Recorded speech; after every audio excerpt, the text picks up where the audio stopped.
Welcome to a Monday. Yeah, it's only Monday. I just realized that. That's terrible. The week has only just begun, but welcome to a Monday night Confluence stream. We watched this debate, Katee versus AVG, on Sunday, I think it was. Sorry about that. I'm probably going to be coughing. I think I'm getting sick, and I already had a cough before this. But yes, apparently the after party gets even more crazy. Mel has a crash out. IJ yells at her. Katee, I think, continues to be insane. And Horseradish, he saw my reaction. He's like, best reaction I've ever seen, Confluence. Would you like exclusive access to the after party? Because normally you have to be a member. Shout out Horseradish of his Twitch to get that, because it's not on his channel. So he has provided that with me. So that is what we will be watching. So yeah, if you want to watch this crazy thing along with me, you can click the link at the top of the chat. It's also in the description if you think about it, as you must. Good to see you, Steelman. Good to see you, Agrillapolis. Good to see you, Rage Page. I'm going to be coughing so much. Good to see you, Brandon. Who else is here? Am I missing anybody? I don't think so. I think we're good. I think we got everyone. We got Big Soda in the back. Get up on... I'm always surprised to see that profile picture. Fuck, I forgot to change it. And good to see you, Anson, aka Average Les Enjoyer. Okay, we'll allow it. And yes, everyone, hit that like button. How you guys doing? That's better. Well, I don't know. There was Les in the title, so I'm here for some girl on girl. There will be. One of the three girls is a trans person, so it's girl on girl. Lesbian. Well, the first two are girls, okay? Katee and AVG are, in fact, females. Are either one of them Les? Katee seems kind of butch. Katee could be. I wouldn't be, like, shocked. It wouldn't be, like, the most shocking thing. You should call her to ask her. I don't know if I want to do that. You can tell her I want to know. That'll make it better.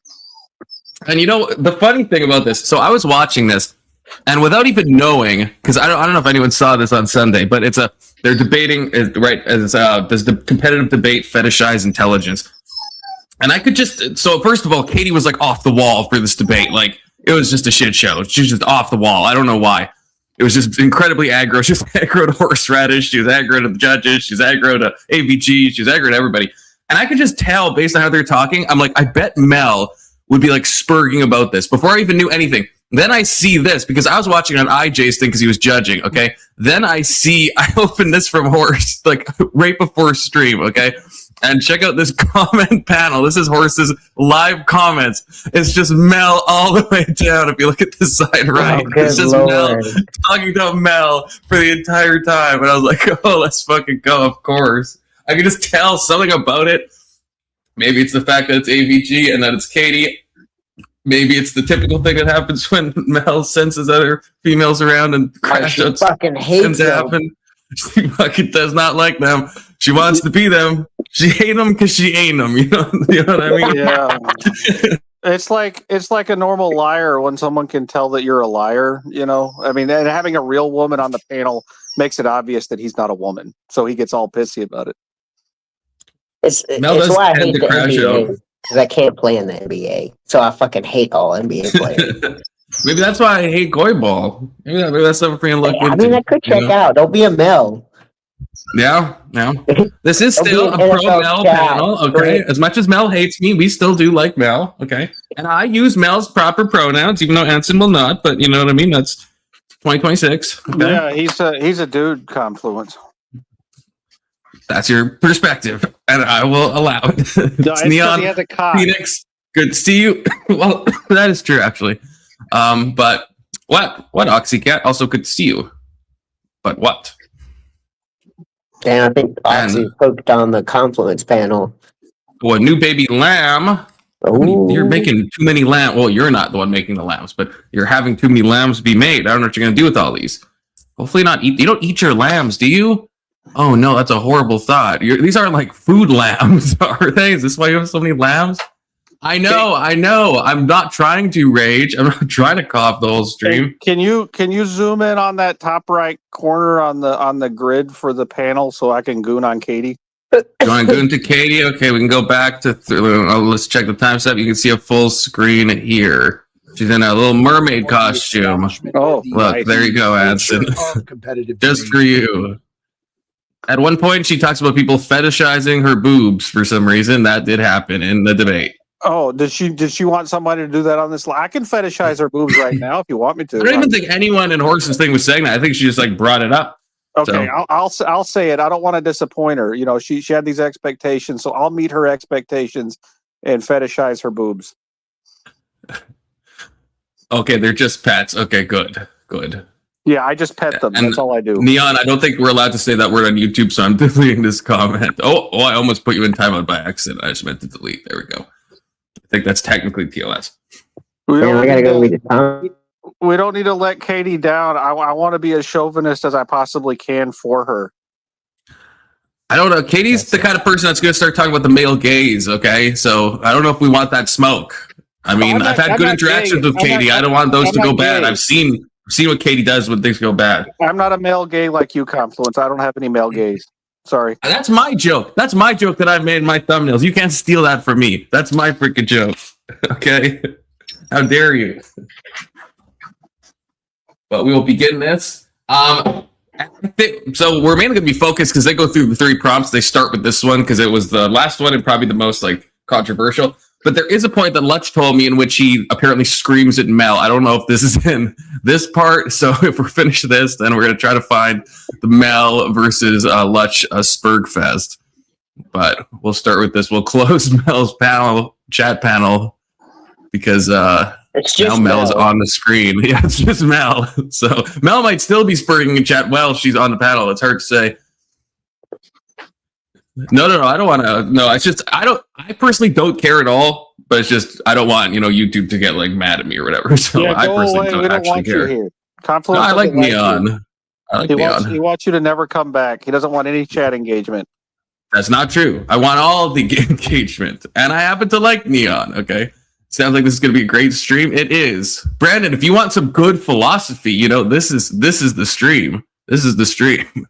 To you debaters, because every single debate. Oh yeah, this guy named, I don't know who this is. He was apparently judging Gorps. I'm assuming Tyler knows who he is, and obviously Horse knows who he is, but I have never seen this guy before. Like apparently he was also judging. Is he a male gaze? I don't know. I don't know. You didn't ask them all if they were gay? How were we supposed to do that? You had Les in the panel. I thought this was like an outing panel. Who did I have on the panel? Yeah, no, in the title, you have Les in the title. We're not outing people. What's going on here? Oh, where it says "Let's go." Well, I don't know. I'm pretty sure Gorps is a guy, so like probably not a lesbian if you think about it. I don't know. There's a rainbow in the background. Oh, there is. Oh, maybe we are outing people today. Maybe we are outing people. But people say that about my fish tank light, so you know what I mean. We can't judge people based on their lights. Let's remember that. I voted against my own personal opinion. This was great debates across the board. All 3 debates were fucking blast. So the way this works, again, we are now no longer, we're still streaming, but none of this is in the VOD. This is all gets cut out and edited away and all that jazz. But we're going to go through. The idea here is, because one of the other criticisms. Is it fine if we stream? Yes, it is. Absolutely wonderful. If Kaylee is so hot. The reason, one of the first complaints about what we do here that I heard was the fact that a good debater can make a shitty idea. Oh, we have a Katee super fan joining us. How's it going, Testy? Oh, you're not done this shit yet? I thought you went over this shit yesterday. We went over the debate, but apparently there's a crash out in the after party. Horse gave me exclusive access because normally you have to be like a member to get it. It's not as YouTube, but he enjoyed my coverage. I mean, he didn't say that technically. He just said, "I saw you were watching it. Do you want access to the after party?" So I said yes. So that's what we're watching. Oh, so we saw the debate between Paige and Katee, but apparently then this gets crazy. Everyone gets mad at Mel because she won't just shut the fuck up. And so at a certain point, every single person is like, just shut the fuck up. Let's fucking go. It's pretty funny. Good to see you, by the way, Testy. Yes, good to see you. Oh, you got to pick a side, by the way. Just not, you don't have to do it now, but I'm just saying lines are drawn.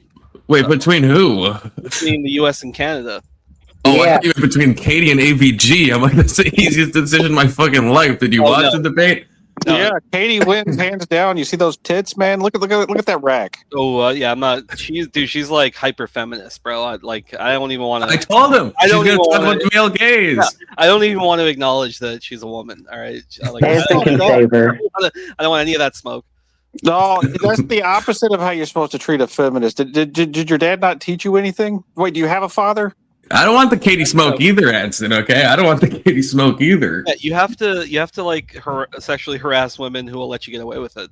But Exactly. Yeah, she'll me too you, bro. No, you're cyber me too. She's just playing hard to get. Okay, Can't hurt Anson.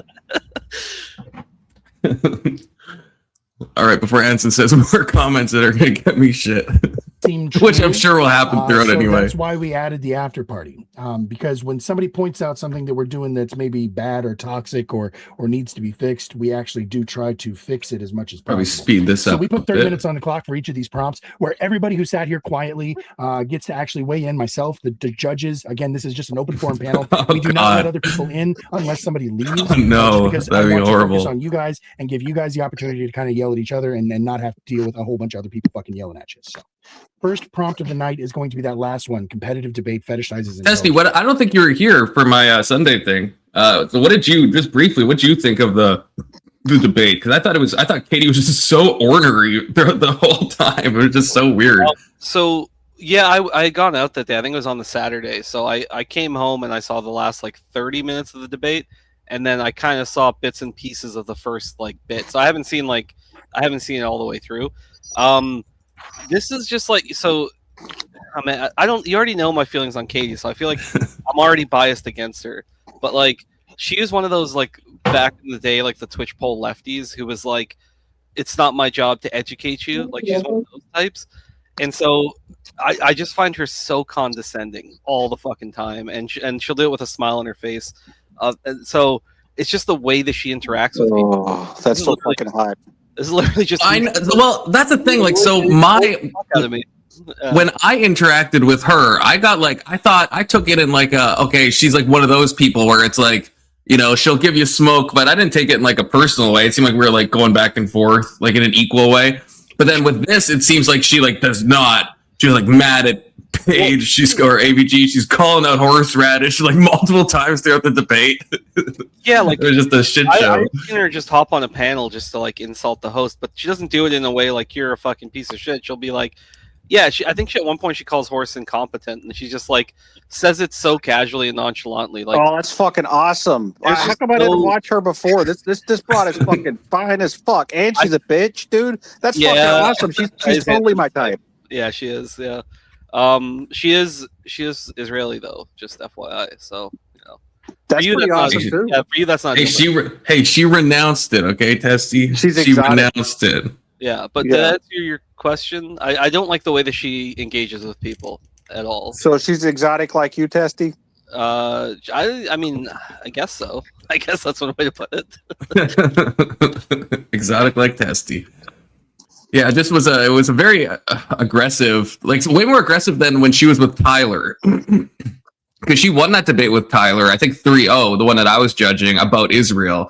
And she seemed fine there, but then this debate, the whole time, it was just like, she wouldn't give it. The definition she gave was from Gemini, and she's like, that's my definition. I don't need to back it up anymore. She's like, they kept trying to like AVG kept trying to find different things, and she just would not have it. It was just like, the whole thing was like an absolute shit show.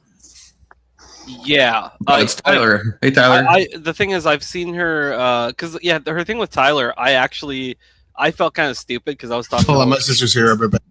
I was talking like all this shit about just like, oh yeah, I don't like her, blah, blah, all based on past experience. And then her talk with Tyler was like so respectful, and everyone's like, I don't like, what are you talking about? She's not that bad, blah blah blah. And then when this happened, I was like, thank God, everyone can see what I see. So like, Tyler, you gonna give me this broad's digits or what? You were on the same side of her in the debate, so I'm assuming you got some contact info for me, bro. I think he said they weren't on the same side in the debate. This is like the after party where it's like all the 1v1s are together, but it was just a 1v1 Katie versus AVG. Oh, it said they both have affirmative on them, so I figured they were, tunnel buddies or something. No. But Testy, I might have asked you this. Would Katie remember who you are? Yeah, she kind of like it was on the same panel. She brought me up because she's like, oh, because the thing I repeat a couple times where I was like, she's the only person I have blocked on Twitter, and so she kind of like she didn't call me out directly, but she's like, oh, like Let's Chief said mentioned to me that that this testy person, blah blah blah. I've interacted with her in enough chats that like she's aware of who I am for sure. Yeah. Everybody knows it's now, if I got her on the panel one day, would you talk with her on my panel, or is she like a DNI to you? No, I would speak with her, but I don't think it would be a very respectful conversation. What? I'll talk to her though. I thought you were into feminist chicks who were like, almost lesbian. I don't. That's very low. It's not a disqualifying factor if a woman's a feminist. That's not like but I'm fine with feminists. So 2026. Yeah. I mean, both my ex-wives are like socialist feminists. So, I mean, is she a socialist? Oh, she's your type then, yeah. Yeah, I mean, dude, she's a bitch too. That's like definitely that's like my the type. trifecta. Yeah. I think she is a socialist, or somewhere far left. Yeah. Yeah. Manson, she could be your third ex-wife. She could, yeah. And I could breed her too. That's calm her down. Don't say that.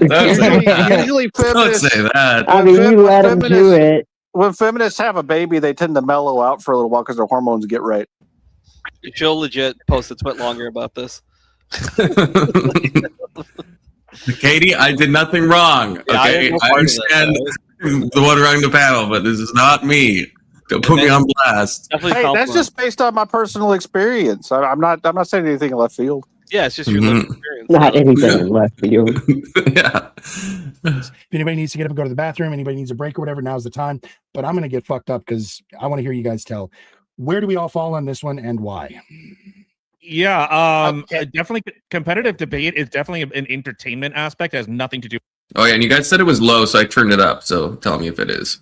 Also, that Tyler WO guy, I don't know who he is, but he's like a fucking moron. But anyway, go on. He's a what? I coughed as you spoke. I just said he's a moron. He's just like a MAGA NPC type, in my opinion.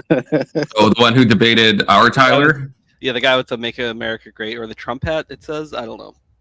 Yeah, I think I didn't see that debate. Yeah.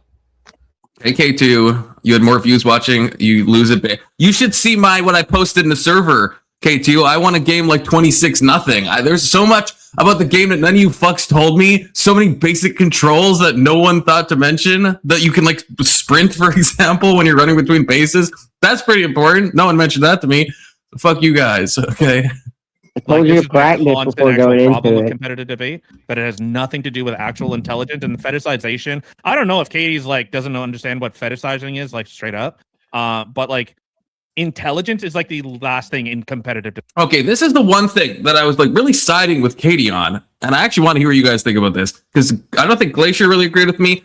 Her definition that she like kept then giving about what fetishization is, I thought was actually like a good, true definition, true to like what the term originally means and has been extrapolated out. She says something like it's when you commodify an aspect of a person and you're like stripping them of their complexity.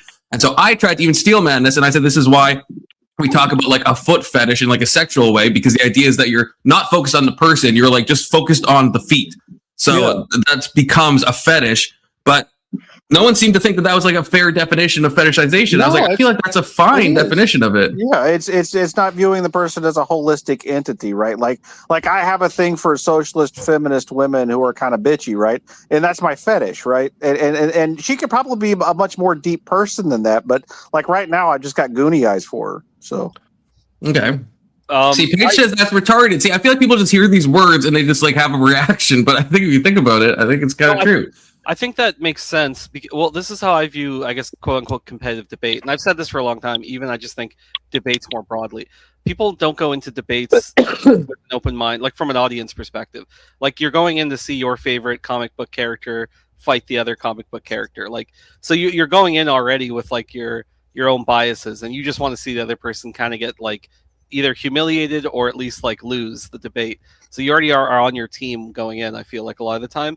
And so I can compartmentalize that a little bit and say, if we're just focusing on the intelligence aspect of it, like maybe that comes into play. Like there's some like even what I just described is probably some type of like fetishization, if not of intelligence, but just like seeing somebody more as a caricature rather than like a full person. So yeah, see, I agree with you fully. Yeah, I don't know if I would see that as like the intelligence part that's being like fetishized.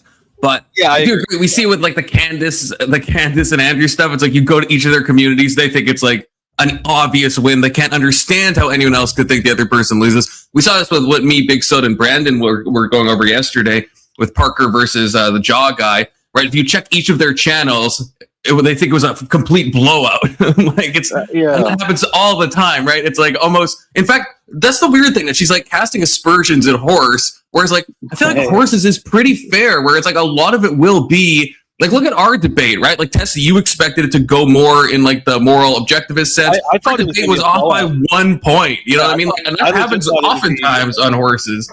Yeah, well, the other thing I'll say, even if you disagree with this format, I think what's disrespectful of Katee is that, I mean, I guess it is a prompt that was put forward and fair enough, but, like, I feel like it's almost the way that she went about it. Because Horse's whole thing is that he says it at the top of every show, like, drop all the bad faith stuff, let's have a conversation. It's one of the reasons I enjoy debating on his channel is because it's not just blood sports. Like, it's specifically anti-blood sports, right? So that's the space that he's trying to, like, cultivate and whatever. And you could just be like, I think it's a waste of time. I think that's stupid. I think it's a fool's errand, blah, blah, blah, which Katee said as much throughout this. But at the same time, then, it's like, well, why are you hanging out? Like, don't go on the show. Yeah. Or even if you don't like VK, don't go on VK and then complain it's blood sports. If you know it's blood sports, don't go on it. If you don't like it. Well, even as I said, this prompt came up. So if it's like, oh, okay, there's a thing I want to talk about, and I don't have respect for this whole like endeavor, then maybe this is like a fair situation. But I've seen her in chat like so many times where she's not debating, so it's like, well, you're still hanging out in the community. Like, if you think this is all a fucking joke or a waste of time, then why are you here? Like that makes, right. That makes zero sense. I want to give her the benefit of the doubt. Obviously, she's a strong, empowered woman with opinions that make you feel uncomfortable, and you're casting aspersions against her femininity, and that's why you're saying that.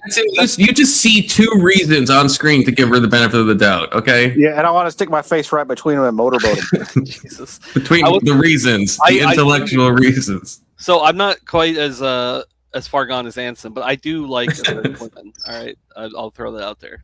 Can we just address the page in the room? Okay, there's a difference between a preference and a fetish, right? If red hair turns you on, if you like intellectual woman, that's not fetishizing. If you're like, the thing I care most about the woman, I said this before, is the fact that she's Asian. That's where you're like stripping her of her complexity and you're like commodifying her, right? As if you're specifically like focused a perseverance on the Asian factor. If you just have a preference for different things, that itself is not like a fetish. No, not in the sexual way and not in the broader way.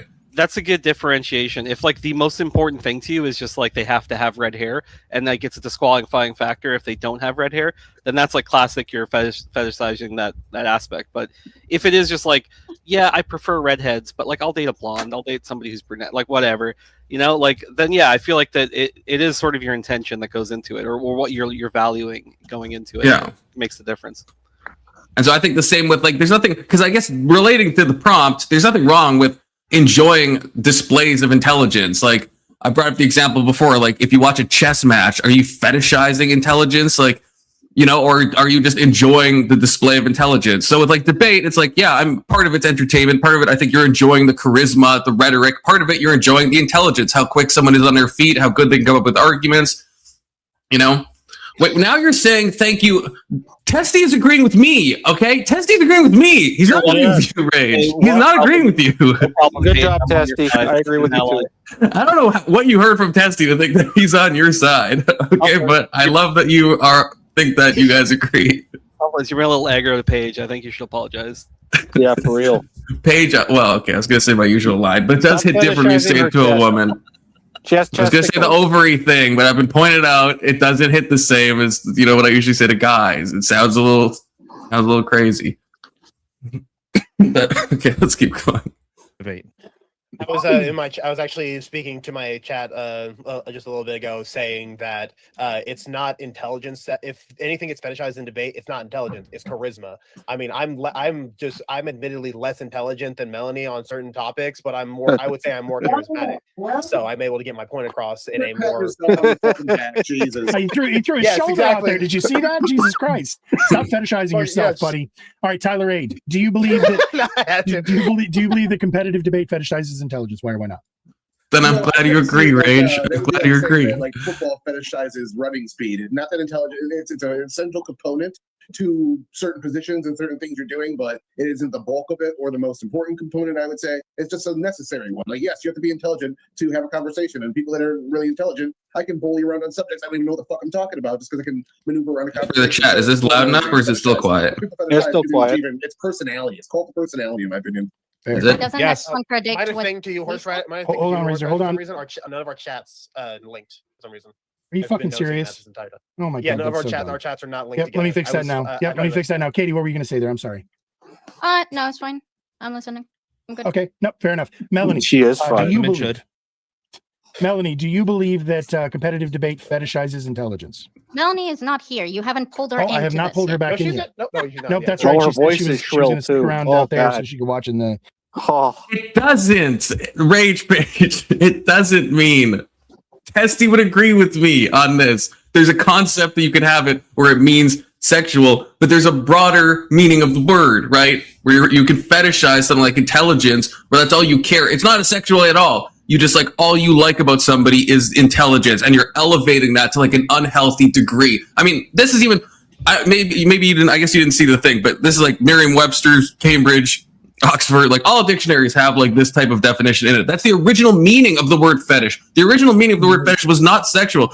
Don't just spam no at me, girl. Okay, that's the original meaning of the word. Was not sexual. It got its sexual connotation from the real meaning of what it is. I can think of it. I unfortunately I do have to agree with Confluence, but as a very easy example, I would say this is like a thing about American like work culture. I think that working is I can't say this word, dude. Fetishized. Fetishized. I think like working hard, like the word, like the idea of working 80 hours a week or whatever the fuck. It's like that whole like thing. You could call that like fetishizing an aspect of like I don't know of people, but it's in no way sexual. But it is like yeah, but that's more of a condescending way to describe the Protestant work ethic, which I understand you don't appreciate our culture, which is why you should go back to where you're from. But like calling our culture a fetish is, from my perspective, kind of disrespectful. He said 80 hours a week. That would be like if we think like if we use Japan, we'd all agree they kind of fetishize like a work till you like are dying culture. Maybe like hyper individualism in America. I feel like that's kind of like held up in this weird way. Or the way that you guys like have this reverence for your military, like sure, you could call it I could see how it could be disrespectful, but I just mean the only thing I'm trying to point out is that it's not. Yeah, it's a cultural. There's a difference between cultural. So you're citing cultural differences and calling that a fetish, and I think that's different. Like a fetish is not like it's an individual thing. It's something that a single person does, not a group of people do. Like there can be groups of people who individually do a fetish and get together and be like, oh, we all like sucking on toes together, right? That would be a group of people, but they'd all be individuals enjoying that specific fetish. But what about, are you saying it doesn't happen on a cultural thing? Like you wouldn't say Japan has like the whole like Japan thing where you're working like 8-hour days, that's like culture.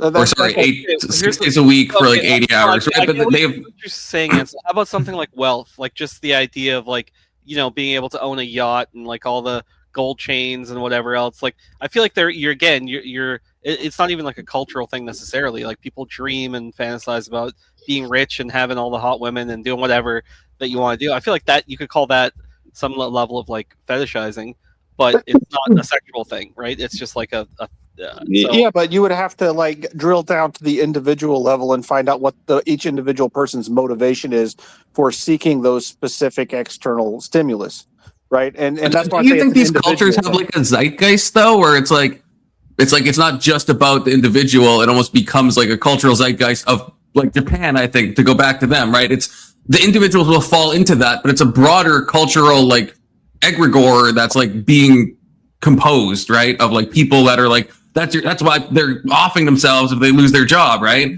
Because it's like this is like the cultural expectation. It's like far more like I understand a culture is made up of individuals, I guess if that's your point. But you know what I mean? It's like there's some cultural thing that's the expectation is that you do this. And if you don't do this, something's wrong. Yeah, and from my perspective, like a fetish is something that is maladaptive. It's not necessarily a good thing. I think that, and you can make arguments that a culture that values work ethic above all else is actually a good thing, so to make the culture more productive.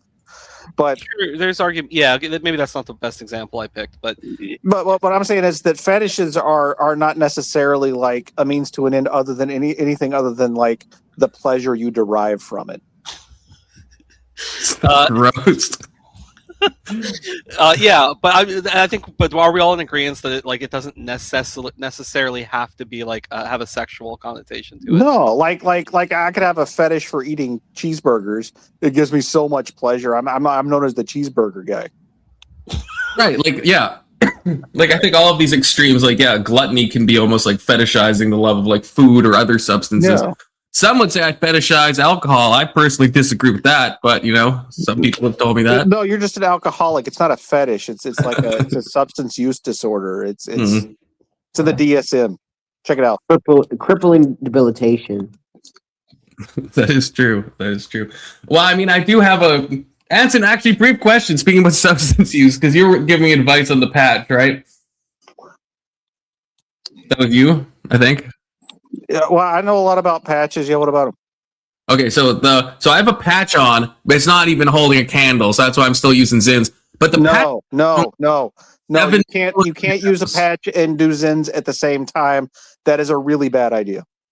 Okay, but this is my issue. So my Zins are 4 milligrams. I usually use let's say 30 a day. The patch is 7 milligrams for the whole day. So you should have gotten the 20 milligram. 20, yeah. Get the 20. Accidentally, I tried to buy nicotine gum. I tried to buy Nicorette. I accidentally bought the patches. Can I put 2 patches on? No.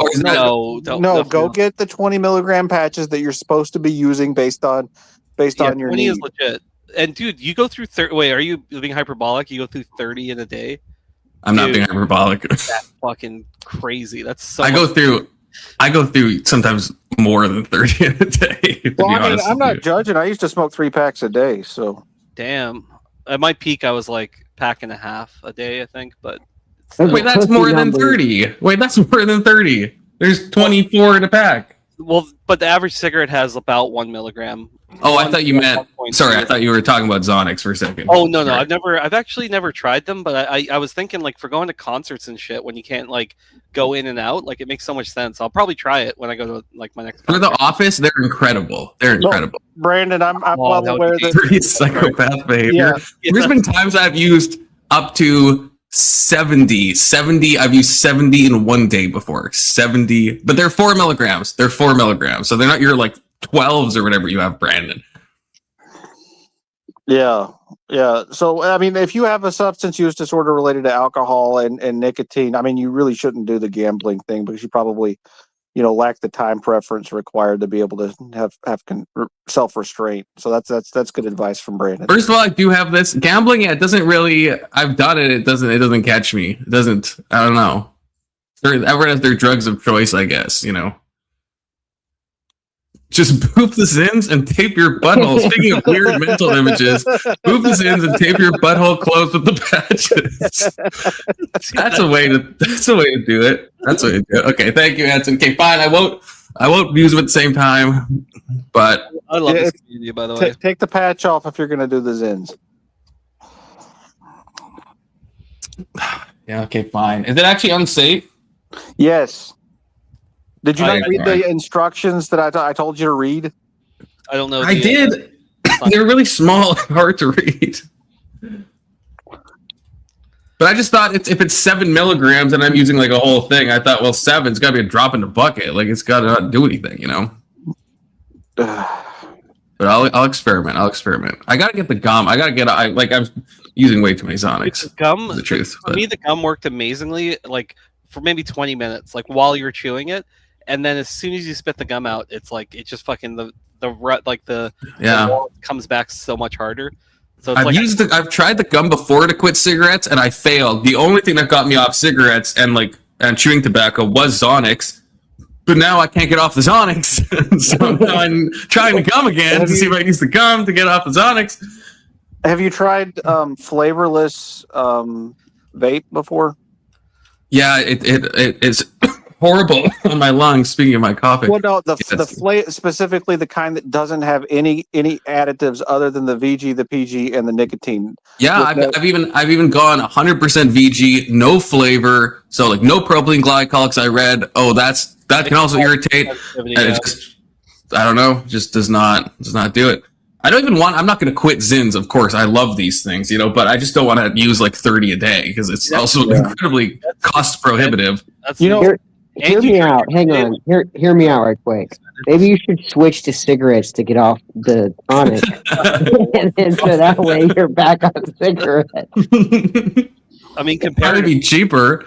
Yeah, and you wouldn't be able to really go through as many in a day because your throat will just fucking give out. Well, that's the thing. It's like with these, that's the thing. I said they're good for the office. They're good for right now. But if I wanted a cigarette right now, I'd have to go all the way out of my building and smoke a cigarette. At work, I'd have to go all the way out of the building and smoke a cigarette. But anytime I can just toss these in my mouth, who's going to stop me? So it's the convenience makes it. You can't smoke inside your apartment. No, God, no. Well, why not? It's your fucking apartment. Because it's like against the tenancy agreement, I guess. That's fucking plus, I wouldn't want to smoke inside anyway. I feel like that's I don't want to play stinking like smoke. I think Katee seems like the kind of cold woman to give good advice on getting straight and not doing drugs anymore. You should spend some one-on-one time with her and let her kind of whip you up into shape constantly. Oh, dude, Brett has some good advice in the chat. He said maybe find Jesus. Yeah. I don't think you thought of that. Yeah, famously don't have any bad habits that they can't kick. All right, we'll keep going. Sorry, I don't want to distract with my my substance problems. Melanie, do you believe that competitive debate fetishizes intelligence? Why or why not? Yeah, I don't know what you expected to happen. She No. wasn't ready. That's fine. No worries. No, she was listening. She was listening in the chat. Goodbye. She's been chatting over on YouTube. That's fine. We'll come back to her. Lutch, do you believe that competitive debate fetishizes intelligence? Why or why not? I'm gonna say yes, in the sense that this sentence it doesn't strike me as a literal a literal thing. So and so saying that it fetishizes intelligence to me kind of just means that you are putting that up on a pedestal. And so I think it's a very weak version of that. And I think maybe that's where I think Katee may be trying to have been going. Correct me if I'm wrong, but I do think it is about I'm whether it actually does require intelligence or not. The idea is, I want to go and see who is more intelligent. All right, fair. Gorps. Yeah, it's very clear that sorry. No, it's okay. I'm just going round table real quick just to get everybody who didn't get to just want to hear everybody's thoughts before we get into the clockwise, do you believe that competitive debate fetishizes intelligence? Why or why not? Yeah, Horace got to start stealing my ideas soon. Very similar to what India Jesus said. I think that we're not talking about that guy sounds like an idiot. Fetishization. But at the end of the day, it's fucking idiot. It puts on a pedestal. Just immediately don't like him for everybody to see and for everybody. Who's talking, Mel? Correct. Sure. No, it's Gorps. And for what it's worth, I'm going to weigh in again. Don't make an enemy with someone I haven't even met yet. My bad. I might be judging with them. Levied against Who's one of the I will judges? admit that my first thought was the sexualization. I think Gorp is a chick. I didn't really understand the word fetishize. I don't think but so. whenever I was looking, I see some synonyms as objectify or He has an idealize. inverted penis. And I have to concede that That's in crazy. the community, I mean, I don't imagine that people are rubbing one out while they're listening to two dudes debate the Second Amendment. I'm right? totally rubbing one out. Maybe they are. Maybe they are. I don't know. But the point Anecdotal. is anecdotal. Yeah. But the point is, go ahead. What were you going to say, Lutch? I think. Sorry, I was talking about chat. Oh yeah, no worries. But the other side of that though is the idolization or the objectification of intelligence. Yeah, people, if you say something really smoothly or persuasively, people will think that there's validity to it, even if there isn't. So people will think that there is intelligence that it's just said well, which I think is kind of what Katee was getting at. It requires intelligence to use rhetoric effectively. If we tie, we resident can't. Is that you, Anson? Yeah, well, he's saying, well, you might not be intelligent, but you can put words together in a persuasive manner, right? And that requires intelligence, right? You can't debate well and be a moron at the same time. I think that's fair. Yeah, I'd agree with that. I think that's where rhetoric comes in, right? You can be a moron and still sound smart. Well, yeah, but in order to use rhetoric effectively, you have to have more intelligence than most people.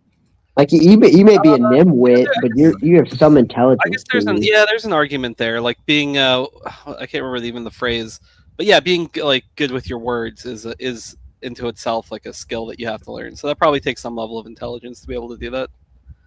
Just to be well spoken and like the problem is there's rhetoric strategies that you can almost like memorize that you'll see like some people on both sides, but you see it especially on like the right wing with the tip. I'm not going to name any names, but with some of those people, right, when they're going to these like campuses or they're doing this type of stuff, it's like sometimes there's like little cheap tricks you can, if you find yourself stuck, you could just like pivot. So you have to be like smart enough to know how to do that and smart enough to like kind of restate your talking points, but you can kind of just not let yourself get like trapped in certain corners and just like always have like an out. You know what I mean? So it's not like that intelligent. And some people notice that, some people don't.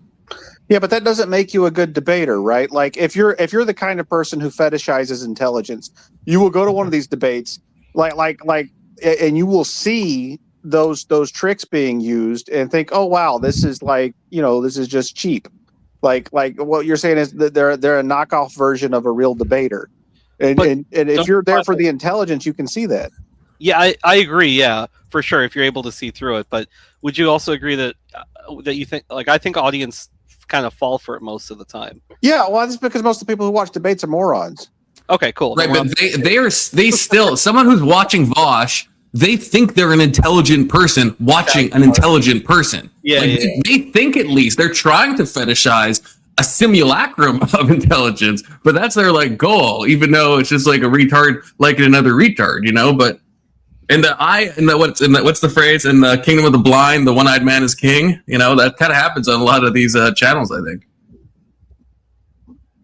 Actually, Christ is king. That is also true. So anti-Semitic. Yeah, exactly. Yeah, Tyler. No, fuck you. I'm the better one. Again, I have to admit that I was persuaded by Katie's arguments, and I have to acknowledge. And apparently, your judges were the only ones who understood my argument, and yet they voted against me because they didn't like my personality. Because Which, to be fair, means that I'm not intelligent. No, it means you're not Yeah, charming. they don't like You're her not charming. because she's a strong female. Really intelligent. That's right, Horse. Push back. She ain't charming. She is charming. Horse is fucking now bringing it. She's charming in like that. I understand what you mean, Anson. She's not charming in the normal use of the word charming. Okay, she's charming in the sense that you want to like fight with somebody. I want to wake up in the morning beside her and have her tell me what I did wrong before I got out of bed. Oh God, fuck. You just don't know how to be persuasive. That's the idea. No, to be fair, gave Katie a point for self-awareness. Yes. Anson, would it be a weird time to tell you that Katie is actually a trans person? Would you want to take back?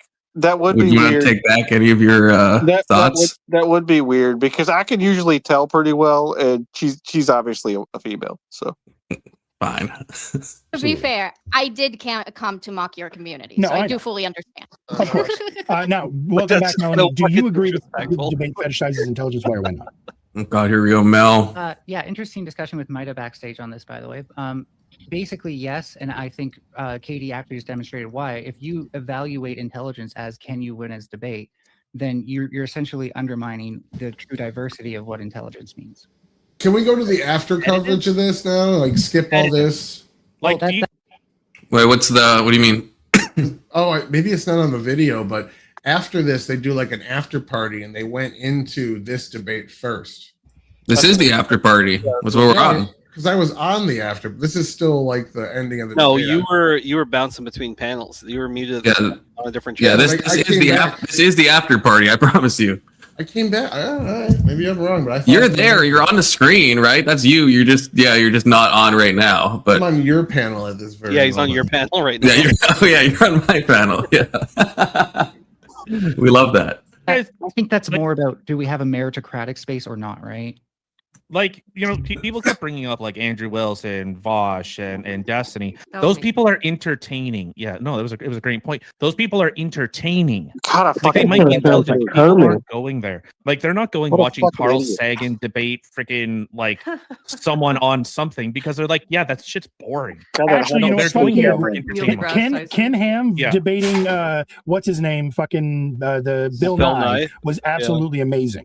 If you haven't gotten the chance, That was cancer. Brutal. Yeah, what the fuck That is was Horse cancer. saying? What is Horse talking about? Because Ken Ham's a fucking idiot, but Bill Nye is not like a debater. So like, No, there it's like a mismatch. It was like, yeah.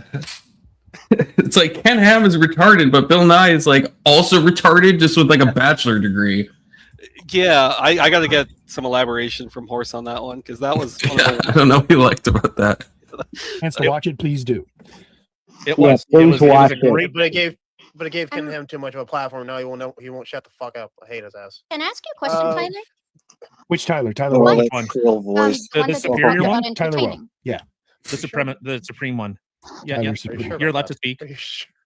Yeah. How's he gonna I say guess that I after don't know losing why you're 3-0? saying that them being entertaining is like mutually. Suck my dick, exclusive lesser with Tyler. claim. They are like, again, watching hockey is entertaining, but the Dave. professional sports industry obviously fetishizes physical prowess in these sports. Like, how is this mutually exclusive? I don't really Yeah. understand. Competitive Yeah, for real. debate. That's the Good word. point, Those Katie. 2 words. Competitive Oh, I debate know. Person on the is panel. indicative of entertainment. People are coming here to be entertained. They're not looking for the absolute experts in said field. They're not looking at Carl Sagan. You're not looking at other individuals who are absolute, or you're not looking at people who are absolute experts in their field. You're coming here to be entertained. So competitive debate, fetishizing intelligence? No. It fetishizes if By the way, not to bring this up, but Katie said the word epitome during the debate. I just feel the need to tell everyone that. Can you look that up? Because That's how I say it. I'm not What's smart wrong with enough that to know- confluence? What does that mean? I'm very dumb since I'm a man, and she's obviously smarter than me because she's female. Can you?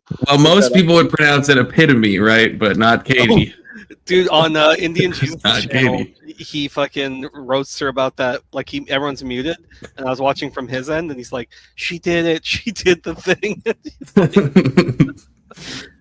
Yeah, it was a moment. It could be an ESL moment. It's fine. I won't be mean about it. She's the Well, epitome. we'll allow it. She's the epitome of female class.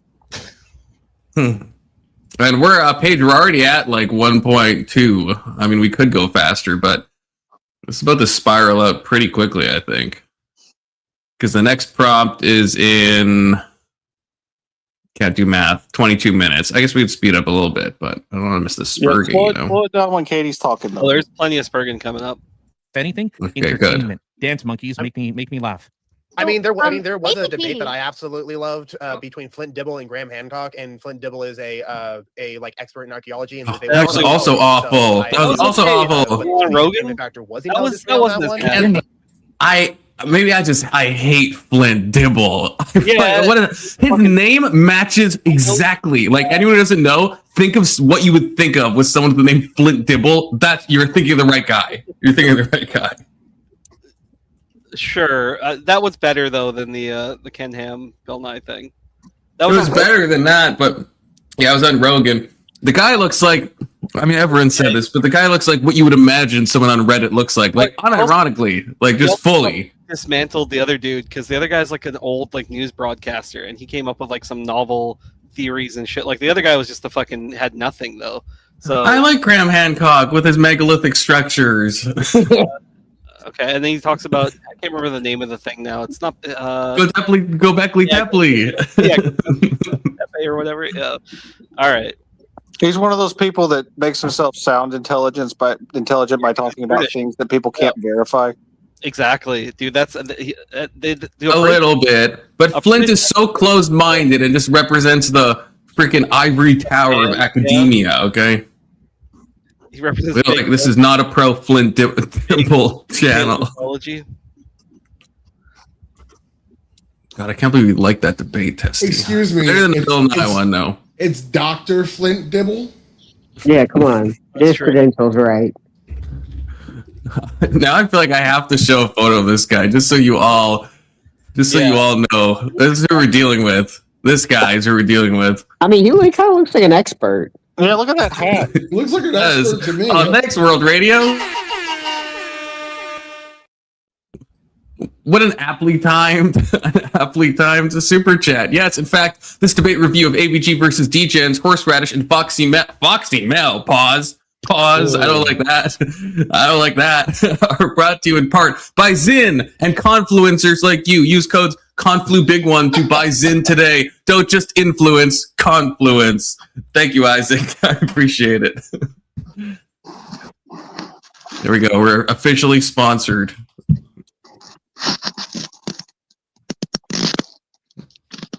Paige just sent me a picture of her boobs. I can most accept that. Harsh times, Neon. Harsh times. He's a tough judge. Everyone's a critic. Everyone's a critic. What were you going to say there, Katie, before we started? I'm sorry, Katie. In her opener, AVG mentioned this sold out venue that is about debate and specifically mentioned it to be the battle of the minds, whatever. The entertainment. Yeah. The entertainment is partially for the concept of experiencing the battle of the minds, which is another way of like people who are talking. It doesn't mean that they're actually smart. No. I don't think No. you. Yeah, I totally agree with Right, that. no. I agree. I agree with what you're saying. Word war debates isn't about the people that are Shut the up, most Tyler. intelligent. It's who's the most entertaining. Like old debates, like if you actually go look at old debates, it was person put out. We're talking about Trump hat, Tyler. Here's the reason. He actually he looks like Mario. Am I crazy? Like the mustache and stuff. And as to like say like my God exists. You know, they would actually give an actual explanation. It was fucking boring. But then you'd see the opposite side that would take all their arguments and refute it. And it was fucking boring to read this thing. So that's the difference of like actual intellectual debate rather than competitive debate. So that's the difference here. And that's what we need to define. Yeah, hang on, Razor. Let her respond. But competitive debate. What is competitive debate? Well, you know, Horseradish, we were supposed to talk about that, and then you never had that conversation. I know. Fuck off. Go on. I dropped the ball. Let's go. Face horse. My fetishization requires me to spin, but one of them I fell know. off That's the why I needle. My came to bad. talk to you about He's it. got like I know. 20 sticks with plates on him. Sorry for fetishizing you, Horseradish. It's okay. I fetishize myself too. So, anyways, no, go ahead, Katie. So you were saying. No, you wanted to define competitive debate. You can Yes. go. It's not No. I want.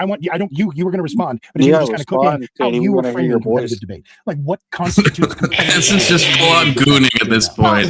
Just mask up gooning on my that I don't panel. think weird online debating is competitive debate, and that's some weird grandiose thoughts that you and your community have about yourselves. I wanted to talk about competitive debate as in like actual like academic debate. But you told me no, my community took this very like this is about us. So I was like, and then we didn't have that conversation of like clearing that out with AVG, whatever we were to actually debate, which again goes into the charade of like I didn't know even what to prepare 2 days until The charade.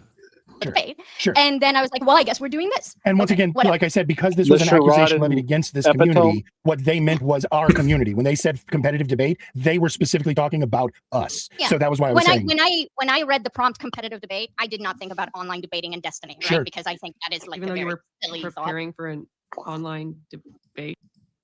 Yeah, call her out, AVG. What the fuck? So much of the stuff that she brought up was she brings up like Vosh specifically in the debate. Am I crazy? Like she goes to these examples. You're the epitome of male chauvinism, Confluence. How dare you? I'm the epitome of male chauvinism. How dare you? Yes, it's called like being bored.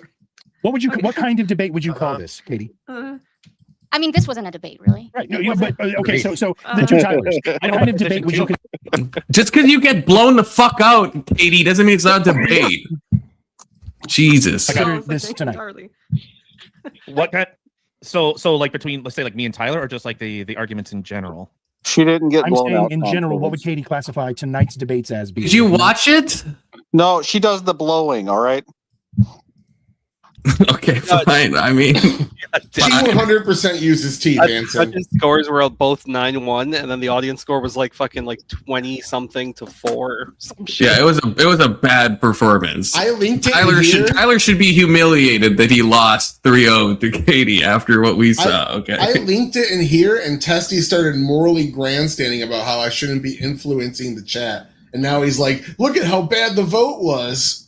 I think that's a legitimate I criticism. mean, if no one watched the debate, should they be voting on it? You know? Yes. You're supposed to judge the better argument. Support your homegirl AVG. Cares, everybody does it. That's like, well, that's good to know for the future. Support your homegirl AVG. Yeah. should at least try to be honest. I think I get links several times on Friday and Saturday nights. Hey, vote for me all the fucking time. Jeez. Maybe they do fetishize something in this community, you know? Competitive debates.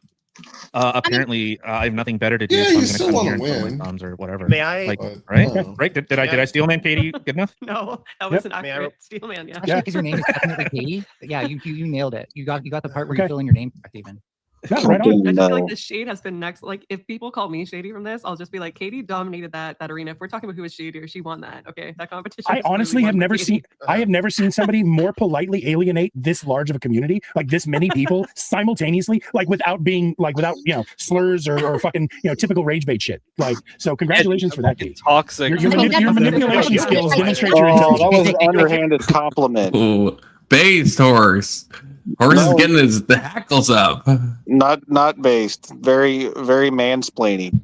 It is based because she's calling him out during the debate. During her debate with AVG, she consistently would like shit talk Horse as the debate's going on. Well, and Dude, what are you fucking doing? It obviously What a hit polite pretty cunt you close. are. It hit I pretty think close he's to the just being mark. grouchy.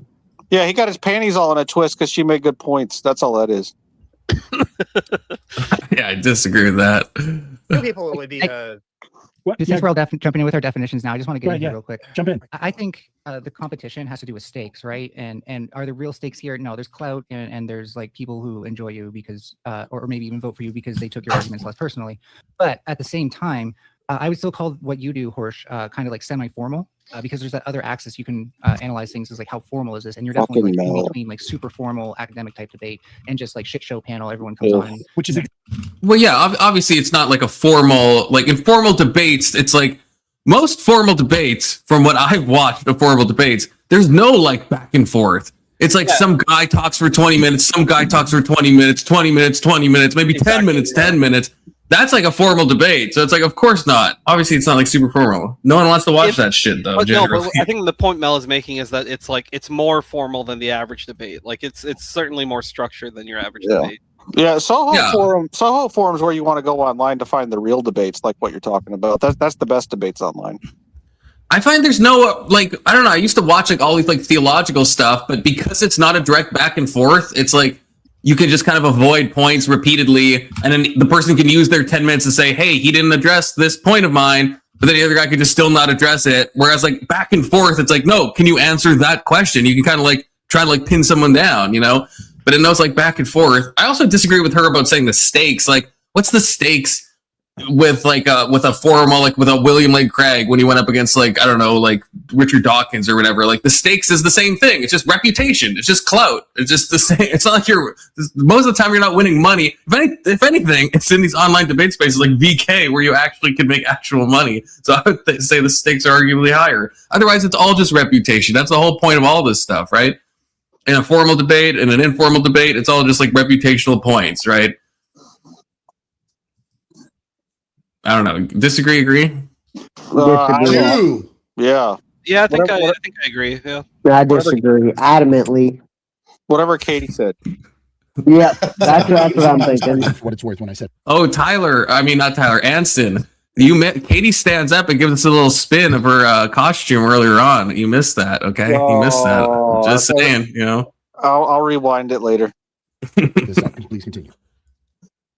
No, that was basically it for me. I think the reason the debate space here is ruined is because we don't have stakes, right? Like, as I pointed out in kind of like the appropriation thing, not to drag that back up, but like if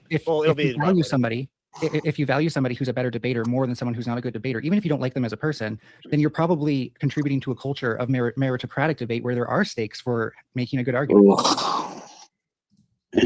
So if you're saying that the stakes would be exposure within the platform, I don't get where Mel you're gets absolutely the right. ego That's a from valid being point, a great and it was one of the debater. things It's that I've just been basic points. concerned about. It's not like bad points, just basic points.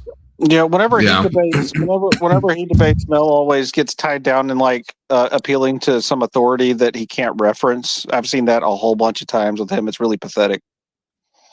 Debating Mel is one of the most frustrating people to debate. I will say that. Unless Mel is in a good mood. If Mel's in a bad mood, it's the most cancerous fucking conversation you could imagine. How I met Mel was Jake hosted a 1v1 on Israel for us. So, yeah, it was must have been a good introduction. Baptism by fire. Remember, whenever I used to do the Wednesday night streams, we would basically vote on, or I would have the chat help me decide which debates work out. Because, like, I don't show preferential treatment, or I do my best to not show preferential treatment when I'm scheduling. Like, I've shown everybody how it works. Like, I go to, okay, which prompt, like, first of all, I have a pie chart that shows me which ones got the most responses. What? Yeah, that's a good question. Debate Mel or John Zerka?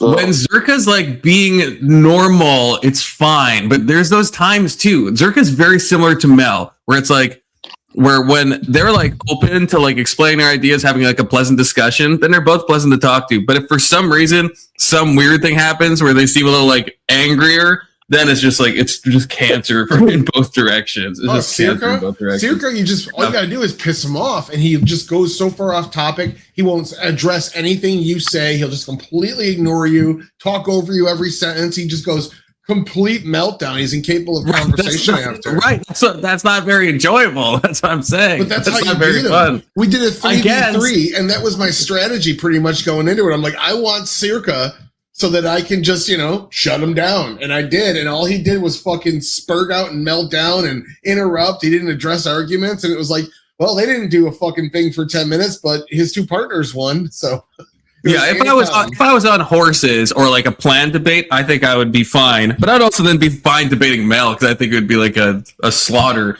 But for having like a normal panel discussion, both of them could be either very good or very just insufferable, depending on current mood fluctuations. Yeah. Depending if Mercury's in retrograde, okay, for both of them, unironically.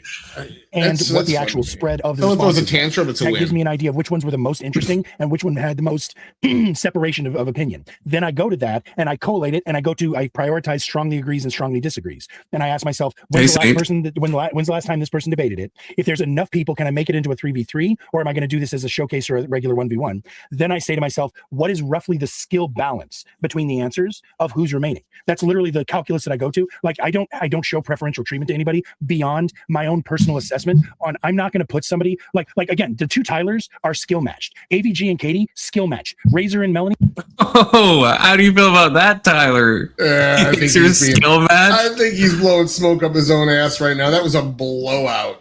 I mean, it's only an hour long and it's on the same video if you want to go check it out. Yeah. Well, I mean, the one I've said this before. I know he tries to do this, but the last one I judged, right, was like a new first-time debater against Tyler Ashton's guy's name before. I can't remember it now. What was the guy's name? It's like the something show. Somebody you debated? It was Vince Wilson. Vince, yeah. Vince Wilson show, yeah. Yeah, and he was debating that like it was like their first time ever debating, and they got matched together, and it was like a horrific match. It was a horrific matchup. Like, I don't know how. A lot of times horse skill matches people. A lot of times. Was that the one where that other person hadn't debated before? I think it was Jack, right? Yeah. I think. Well, I get what you're saying, but if it's like the first time somebody's debating, you probably like don't know where their skill level is at. But it seems like Vince was like definitely has more up on his like stuff, so I feel like it was like not over the years. So even like just based off of that, even if you don't think like I agree, it was not a great that was a great match.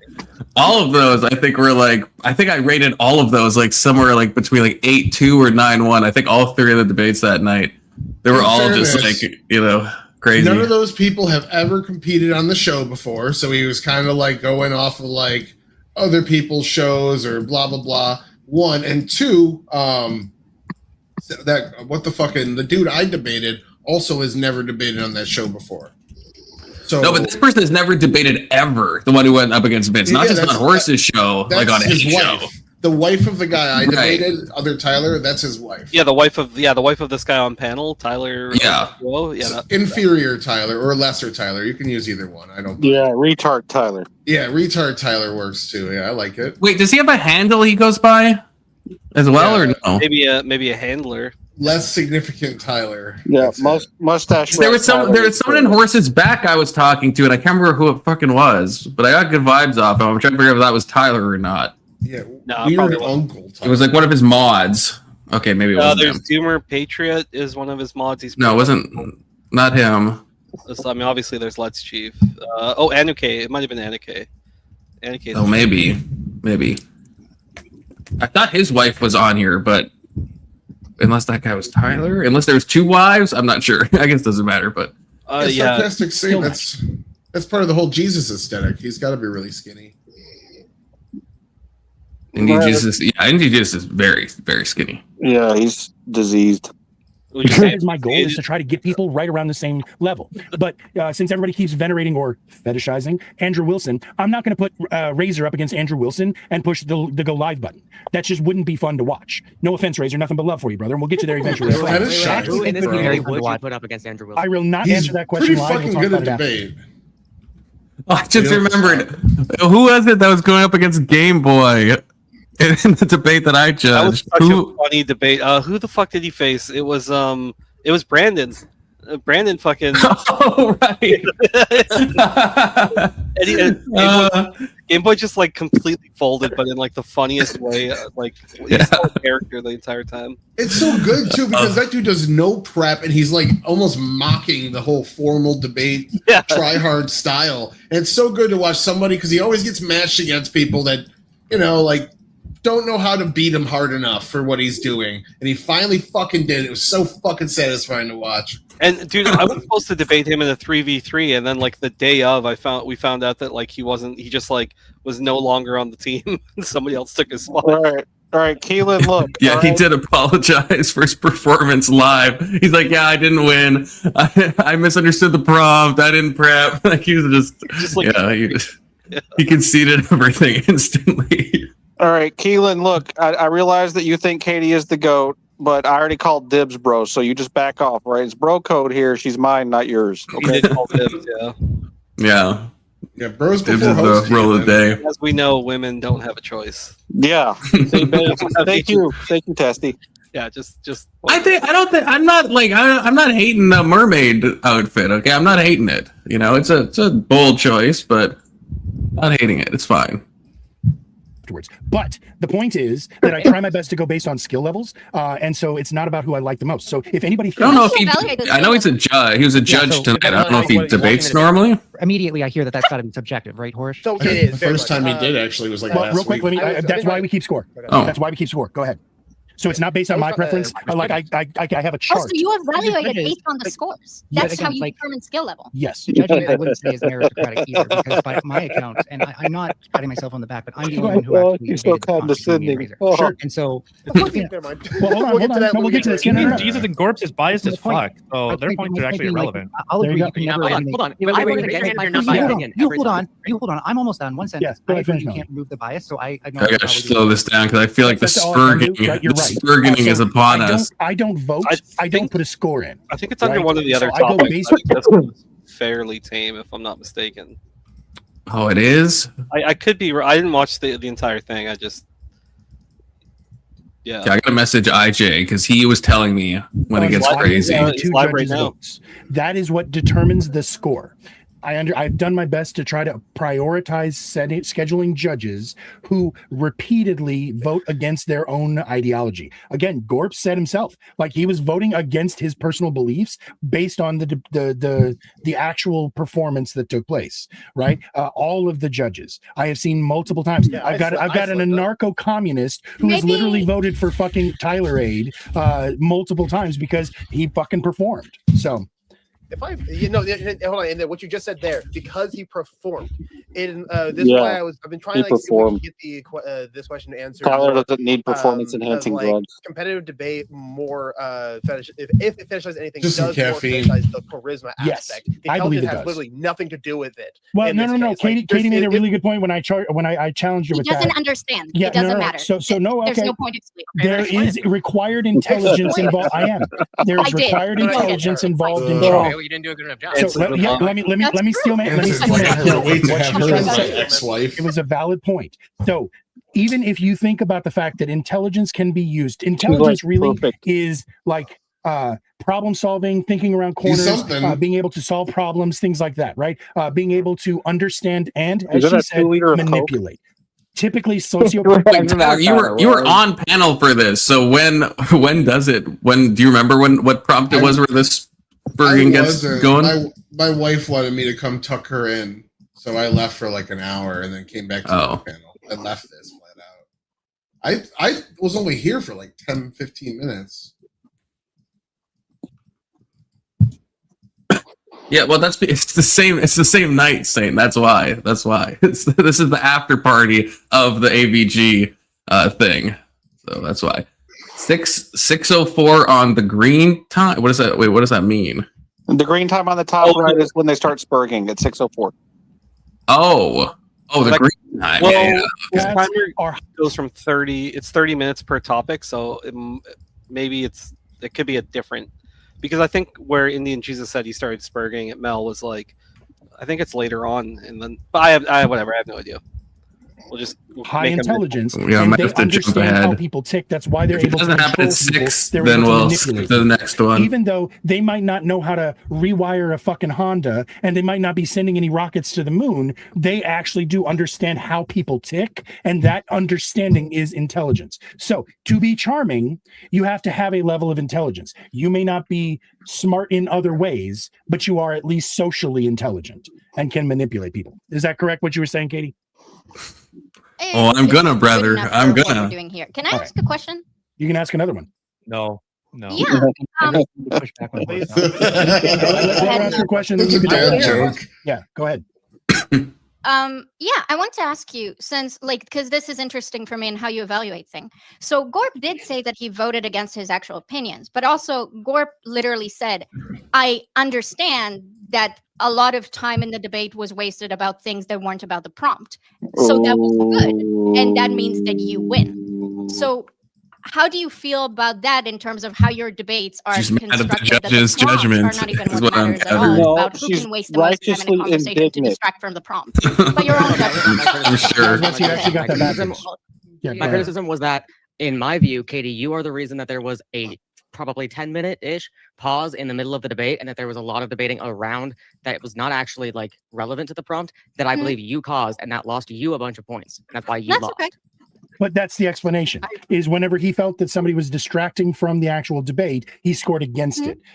Again, now to answer He's your Israeli question, page. I absolutely agree that ultimately the judging system is flawed because it's about persuasion at its heart. So how you persuaded? The lore is crazy. Who clicked the I guess AVG's name in the straw poll? What made them say to themselves, "Nope, she won"? Right? I don't know. I can't fucking control that. I can't speak because to we that. fetishize intelligence. Well, real quick. So that's why I try my best to have unbiased judgment. That is listen. Her strategy was flawless, though. Come into a debate talking about how intelligence is the factor to win and be fucking stupid and then as grant fuck. nothing. Yeah, stonewall the entire time. Great strat, honestly. Just because you're not intelligent enough to appreciate her debate style doesn't mean that she lost. I'm appreciating it. She still lost. If she only came on to do this to I don't know, make fun of this space or something, but she's been on here before. She hangs out, as Testy said, so it's not like she's opposed to all this and just came on to make fun. And yeah, I think I'm gonna try. Testy said he'd even talk to her, so I kind of want to see how that plays out. I don't know what her handle is on Discord, but she might be in Horse's server, so I'm sure I can find her. She's a leftist, a real leftist. Get her on here now. I'm gonna shoot my shot. Not with you, Anson. Absolutely not. She's absolutely. Anson. She's married. I'm pretty sure. Is she really? Oh fuck. I don't. Is she a boyfriend? I know she had a boyfriend. Yeah. Well, I don't matter then. Yeah, boyfriend's fair game. Yeah. Yeah. I'll try to plan something. What should we talk about though? What? So saying, don't let your boyfriend stop you from finding your husband. Yeah, for real. That's pretty good. Yeah. Send the link to her. No, Anson. I'm friends with her on Discord. I think she's gonna lose her mind. Actually, I talked to her not a lot, but a little bit in DMs. This community is a menace.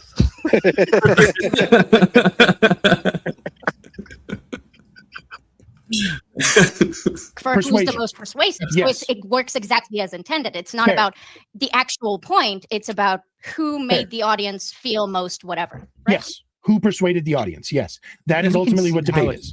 I hope we now, can see real how quick, that's Melanie. fetishization. Real Because, quick, like, even if you please, no, you'll go next, I promise. But I just want to finish that thought.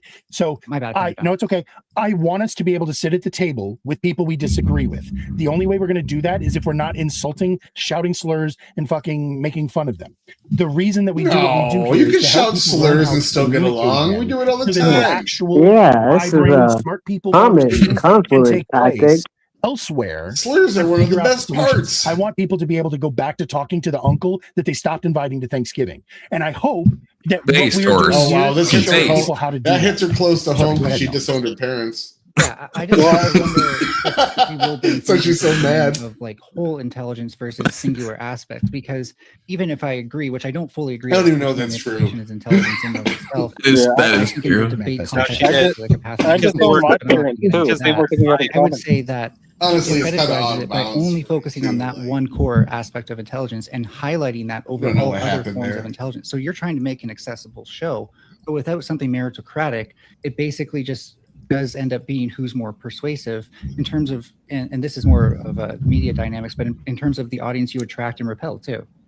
Sure. You're never going to get that. You're never going to get like a categorized breakdown about like who persuaded you on these components, like who was more intelligent in this component of intelligence. You're never Okay, it is time to. IJ has sent me the timestamp of when things really go off the rails. Fuck yeah. So it is. We were hours away. Yeah, we're a long way away. So it must be close to the end because it's like 6 hours on his thing. So I guess I guess it just like spurgs out at the end. I don't know. Let's see.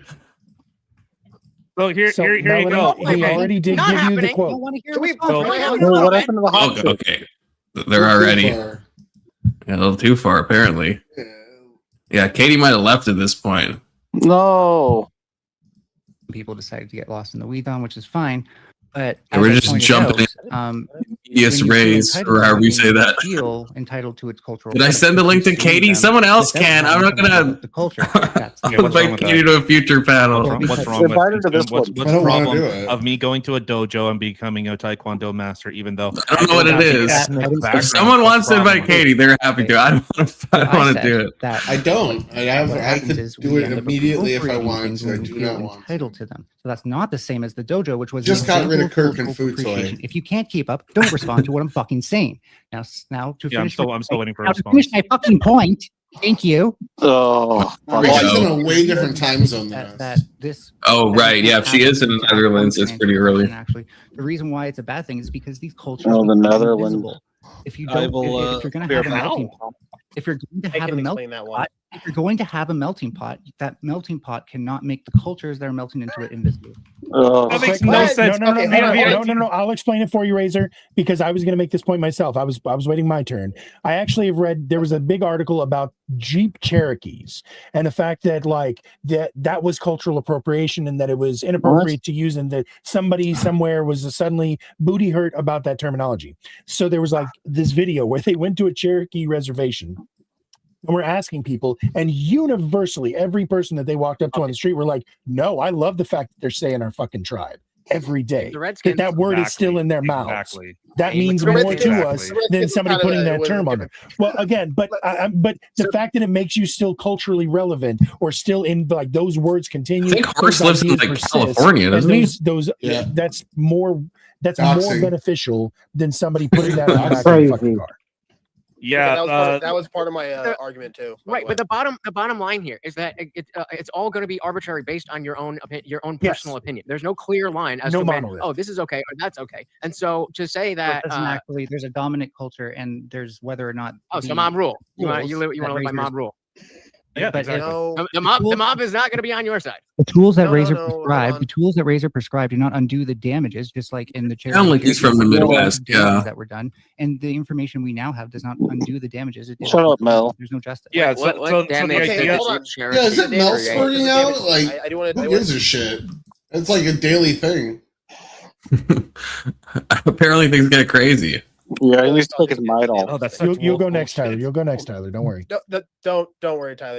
You might Razor. end up agreeing Go. with me, Yeah. unfortunately. the damages thing.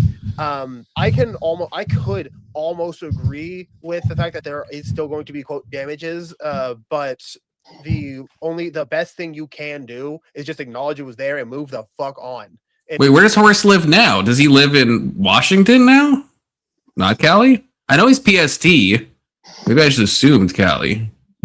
Well, we talked about Texas when I got here, so I know he's for sure in PST now because he's always like all of his shows. He always talks about being PST. Yeah, he's 52 Ventura Boulevard in California. In order to end up having it be healed, you have to acknowledge it first, so it can't start to be healed. But you can't like say there's damages here. Like, look at the damages. Okay, are we gonna do anything? No, look at the it's damages. her. Like, Mel has her tampon shoved so far up her ass that it makes her rage. Fix it for you, Saint. Yeah, he's gonna get toxic shock. I know, but that's what it usually prevents you. It's a luteal cycle. Aren't you a freaking woman, Paige? Tyler's been patient. Tyler, go ahead. So we actually have a massive problem within Canada. Like, Canada has said sorry. Our fish. Shout out. Our Canadian government has many times apologized for the residential schools that took place and said, let's move forward. Let's move forward as a nation. Let's move forward as people that we are all Canadians. And I think that's a great idea. The problem that has arisen from that is that it has now been used as a cudgel to beat other people over the head with. To actually say, no, here, I'll finish my point because you're woke. Please do. What do you mean? Yeah, exactly. So the whole entire position that's now, well, because of something that took place in the past, therefore Canada is illegitimate. Canada shouldn't be a country, and you should be ashamed. Mel is just making a point about how all voices need to be heard. That's why people hate it now. It's you want to be heard. Live here are being given blood libel for acts that they themselves didn't commit, and to people that didn't have the actions committed upon them. So this whole idea said that. Show me one person who said that. If I may, said what? Right, it's 0. Right, thank you. Said what? Wait, what exactly? Said what? That we should be ashamed of being Canadians. Yeah. How about Canada is illegal? Canada is everything that Canada stands for is illegal. Country, to be fair. You're bouncing all over the place here. We're all debating on stolen land. The person who said your original quote that we should not want to be Canadians, that we should be ashamed to be Canadian. Melanie, that's I'm the whole American, and I've heard this shit for America and Canada. Yeah, let's be I've heard real. this for like go to any every country. protest. Yeah, every country. Like people have said it, but no one in positions of power, and teachers don't teach it to kids that way. That's the thing that I always hear conservatives saying. The DSA is rising. That's the liberal playbook. That's not happening. Step two. No. Hold on. No, just a little bit. I'm going to finish the sentence for the first time tonight. So first is no, that's not even happening. Why would you even say that? Step two is okay. Yes, there's a couple examples here and there, but it's not a big deal. And then step three is, of course we have this. Are you racist? How come you don't like it? I asked for any culture issue. That is exactly how it goes every single time. Here you go from the National Post, June 25th. Still can't even provide one. Yeah, here you go. Instead of being ignorant, here you go from the National Post. Is Canada really built on stolen land? That's a headline from the National Post. That is a constant view that is espoused over and over that Canada isn't. Sorry, Melanie, we can't name masked protesters. My bad. No, we're not. Hold on. Again. The thing that I stated before is that yes, there are going to be some individuals, possibly even protesters, who will say some lines like that. I'm not delusional. No one has ever. Hold on, Melly, stop. Hold on. This is just boring without. Like he's just making it up. No. Come on, this is getting my dopamine going. I do wish Katie was here for the Spurg Fest, though. How is your dopamine tolerance so low? It's starting to rise, okay? Yeah. You know what? Some fucking like just told you where it's from. Pause, Melly. Pause. The headline didn't say the thing you said it did. No, shut up! Shut up! Jesus. Yes. See, come on. None of you feeling that? Just finish your thought. No, Katie's not there. Yes. No, so it's just weak. There is, of course, going to be the occasional. At least she was properly condescending. Yeah, she was better at this. That just fucking happens. There's someone who's gonna fucking say it. Razor's almost as trans as Mel is. Let me stop. Yes, but you got to finish first, Razor. Come on. So yeah, this is true. Those occasional person on the street who may say it is not the thing that should be focused on. Is the thing that conservatives need to conservatives need to find me is a person estrogen retard. Is a person estrogen in power or teachers teaching. Okay, so we're only on step 2 of your playbook. Got it. which is finding one quote. Otherwise, no, that's step one. My bad. Here you go. Here you go. Times of Israel. Oh, I said the Jews. I said the Jews. Watch out. I said the Jews. Canada has no right to exist. Wait, as a Canadian, I know Canada is an illegitimate settler colony state built on stolen land. There you go. What? Hold on. What news source was that? I'm talking about moving goalposts. You said Times of Israel. I mean, one example. There you go. Nope, there you go. There was an example. If we look at the playbook, then we know. He hates to have to swallow that's legitimate example.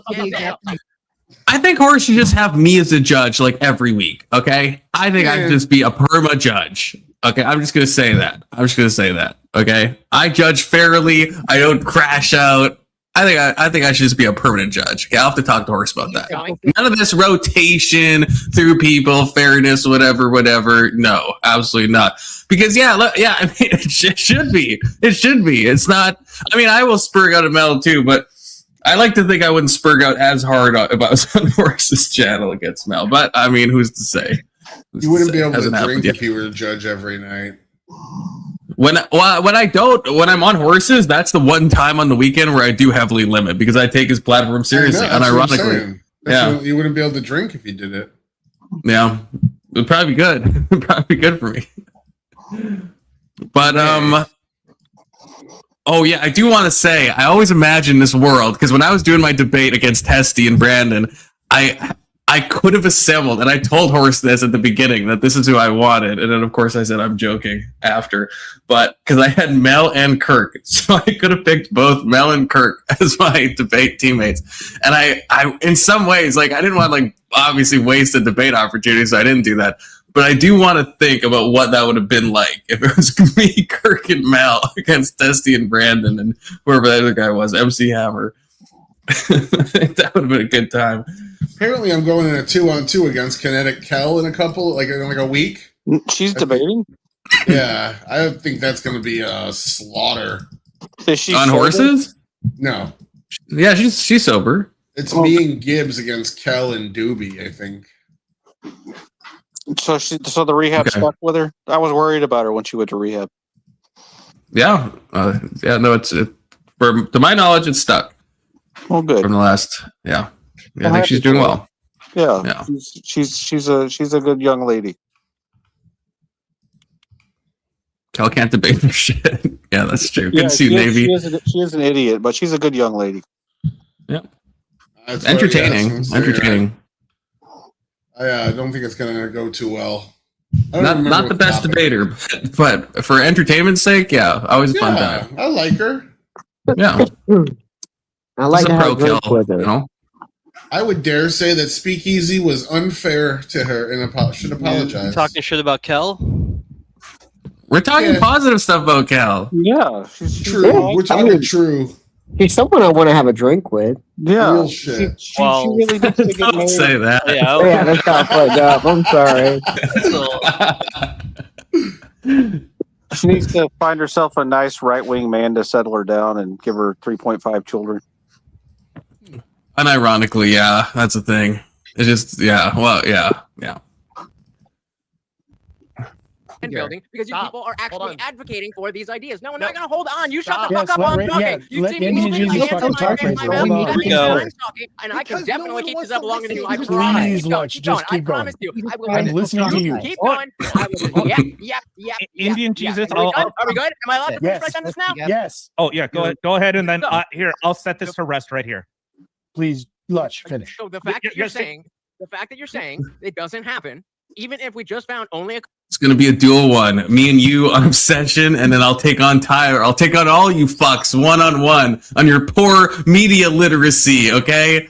Bro, I just learned how little he knows about Elden Ring like a week ago. Like, it's disappointing. Don't be like that. Yeah, thanks to me. That was disappointing. You're asking me about freaking Alexander. I know him in like a pedagogical kind of like metaphysical sense. I don't know all the lore, okay? I just know the endings. I know Randy's ending is the best ending.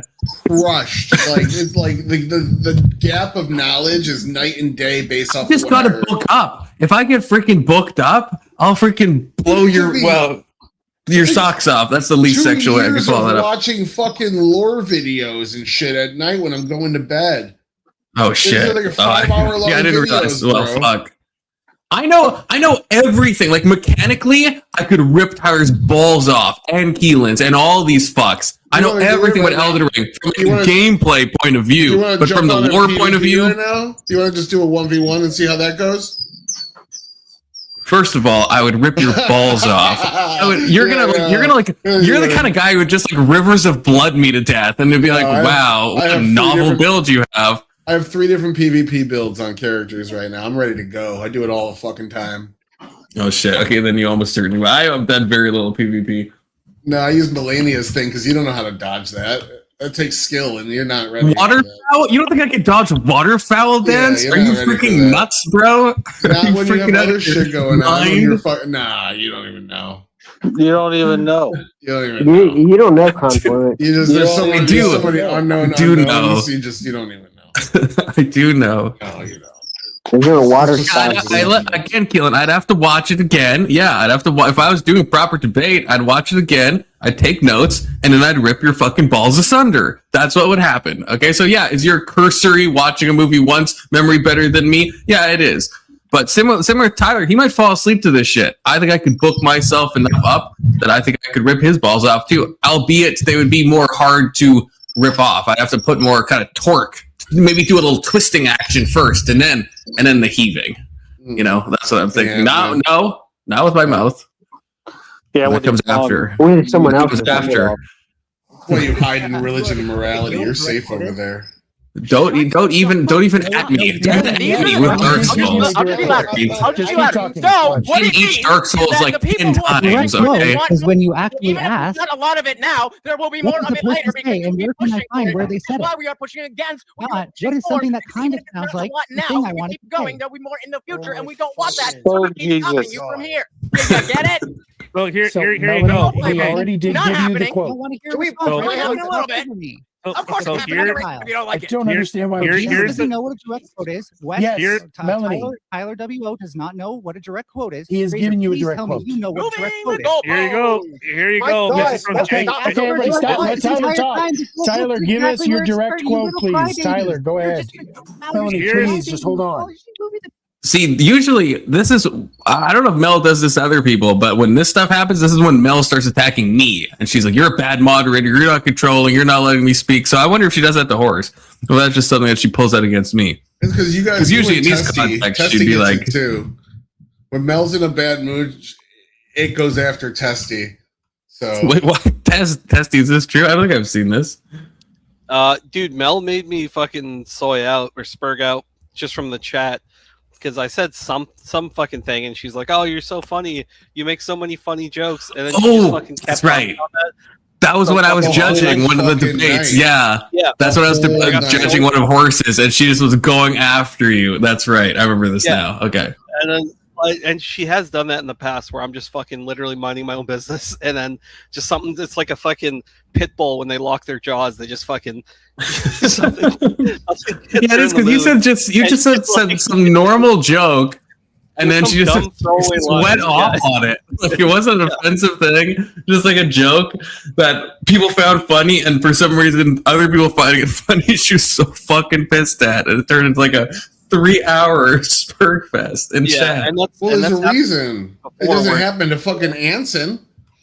Yeah, because you guys don't like entertain it. Yeah, maybe I'm seeing it as like an easier target. You're an ally. You're somebody that's like giving kid gloves intentionally. So it's like taking advantage of. Thing that Kirk will go after Life Chief. Kirk will go after Testy more often. Kirk will go after people that like actually, actually help him more. I'll agree with Kirk. With Mel, I feel like if you've been around Mel for any amount of time, at some point you are going to get the end of that stick. So, her personality.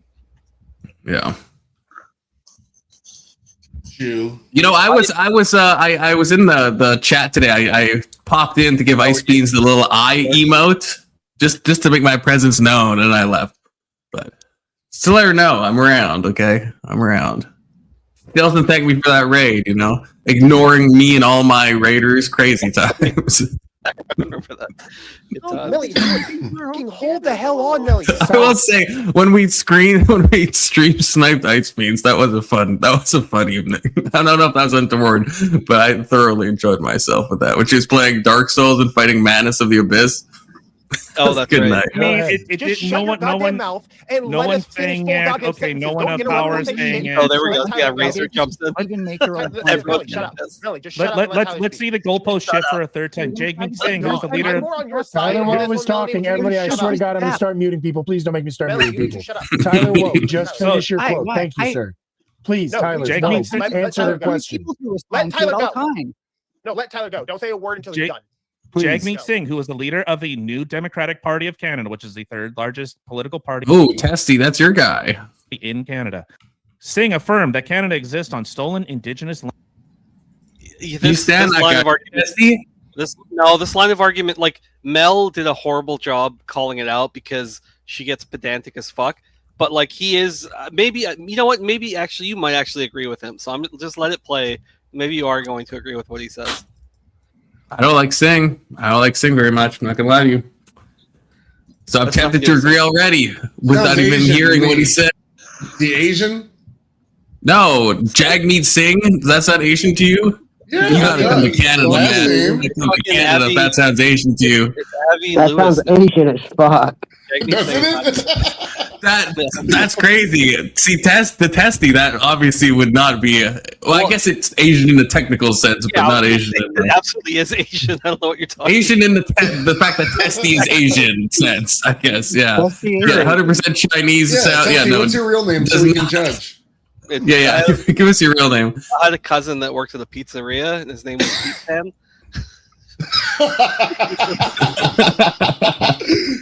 Oh, it's fun. It's good stuff. That's not bad. Yeah.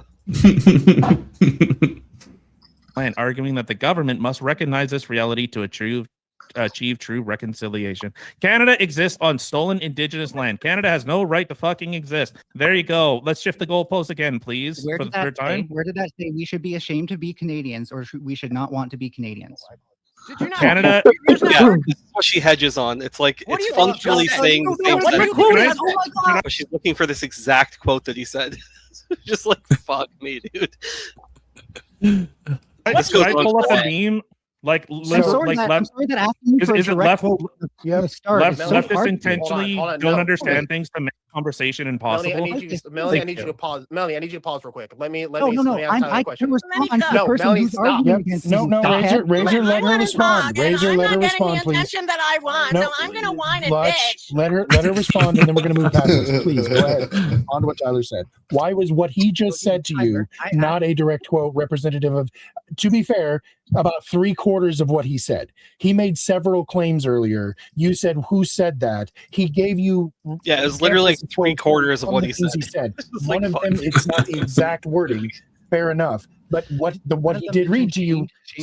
Go ahead. Or not wanting to be Canadian. You should be ashamed of the fact that you stole the land. Do you not agree with that? Not the same thing as being ashamed to be Canadian. Oh my god. God damn it, man. Okay, we got the gist of it.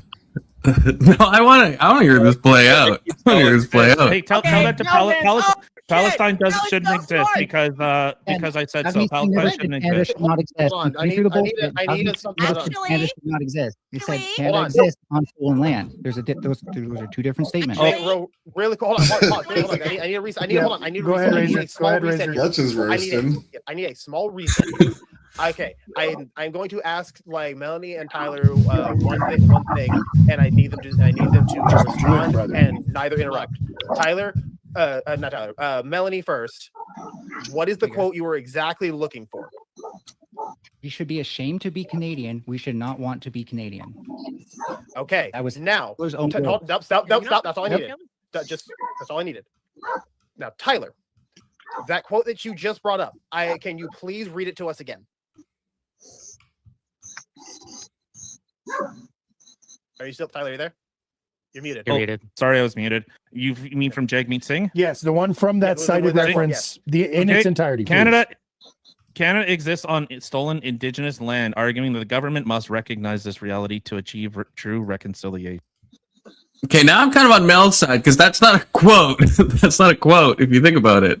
So just read the quote. Yeah, that is a From this- fairly popular sentiment in Canada broadly. Like not even just NDP. That's like I feel like all politicians do that. It is. Yeah, it is. But like, if this guy's claiming it's a quote, but then he's reading something that's obviously not a quote because it's in like the third person. So like, if you're saying it's a quote, then just like find a quote. If you're gonna tie it to Jagmeet Singh, I'm sure he has said this stuff, but then like actually give the quote when you're asked to give the quote. Yeah. Well, inferior Tyler is doing his best, but he is inferior at the end of the day. He's not saying this isn't an exact quote, bro. It's a fucking sentiment. And you can summarize it based on always taking the stance against the country. And here's a bunch of quotes where they do exactly that. And you build the case from there. He's just not. He's inferior to Tyler. Like, Yeah, Yes. Mel is making a legalistic argument where you have to give like specific exact words. But the point is made, and it's well known that like there's a bunch of self-hating whites in Canada. I mean, I don't see what the big deal is. It is well known, but if you're gonna if I put myself in Mel's shoes, if you're gonna like mention a specific person, like if someone's like, it's well known that Jordan Peterson thinks this, and now when I'm like, okay, well, do you have a quote? And then they just say a quote that's not a quote, I'd be like, give me the fucking quote. You said you have a quote. Like, don't tell me what someone else thinks about what he said. Give me the quote. Like, so I would be like annoyed about that. You can make observations about someone's worldview and they be valid. I don't understand what you're saying, Confluence. It's absolutely valid to draw rational conclusions based on the general work of someone's mind. Yeah, why not say like the NDP party in Canada believes this? Like, why say a specific name? Because he's imprecise. Claim you have a quote and then not give a quote. Because he's imprecise. Yeah, so you're doing that thing you do where you're quibbling again, right?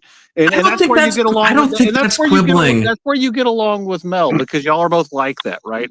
And so I kind of I sympathize with Temu Tyler right now. I don't think that's actually fair because the problem is, Anson, people can twist what people say. So people will say, like, even Mandami, whatever his fucking name is, I don't like the guy, but when like people will talk about what he says, it is different than his actual quotes, right? Like, so I can tell, even though I don't like the guy, there's a distinction when someone's like summarizing from like the right versus what the guy's directly saying. If what he's saying is so bad, which I think it is, then you don't have to do the song and dance of like giving some interpretive spin on it. Just quote it, right? I don't think that's like quibbling for me to want like, hey, this guy's saying like atrocious stuff. Let's hear it. Let's hear it from the horse's mouth. Like, I don't think that's a quibble. I actually don't think it is. I sympathize with him as well, but he constructed the argument poorly the way that he did. By saying, by conceding that it is something you can find in a direct quote and not a sentiment that you build off of by smaller quotes, taking the negative, sometimes negative to the point where it's unfair stance against your own country. Yeah, I think he threw it out there not expecting to get challenged. So I think that's where he kind of got caught off. Well, because it's common knowledge. Why would you challenge someone for things that everyone in Canada knows? I mean, you're then Canadian.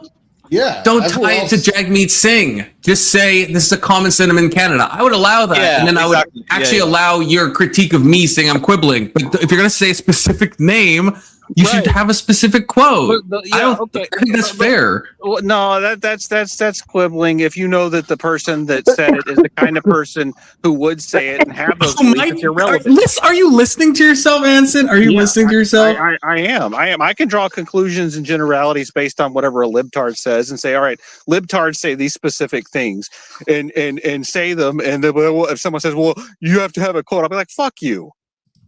I just know I would hate if someone's stance than what he did. If Confluence is center right, and a center right person would be likely to say this, so therefore Confluence said this, I'd be like, well, no, if you're gonna like cast aspersions on me, then like at least like have a quote that I've said. Like, don't just like put me into a category and then attack the category. No, I'm gonna put you in a category and utter the fuck out of you.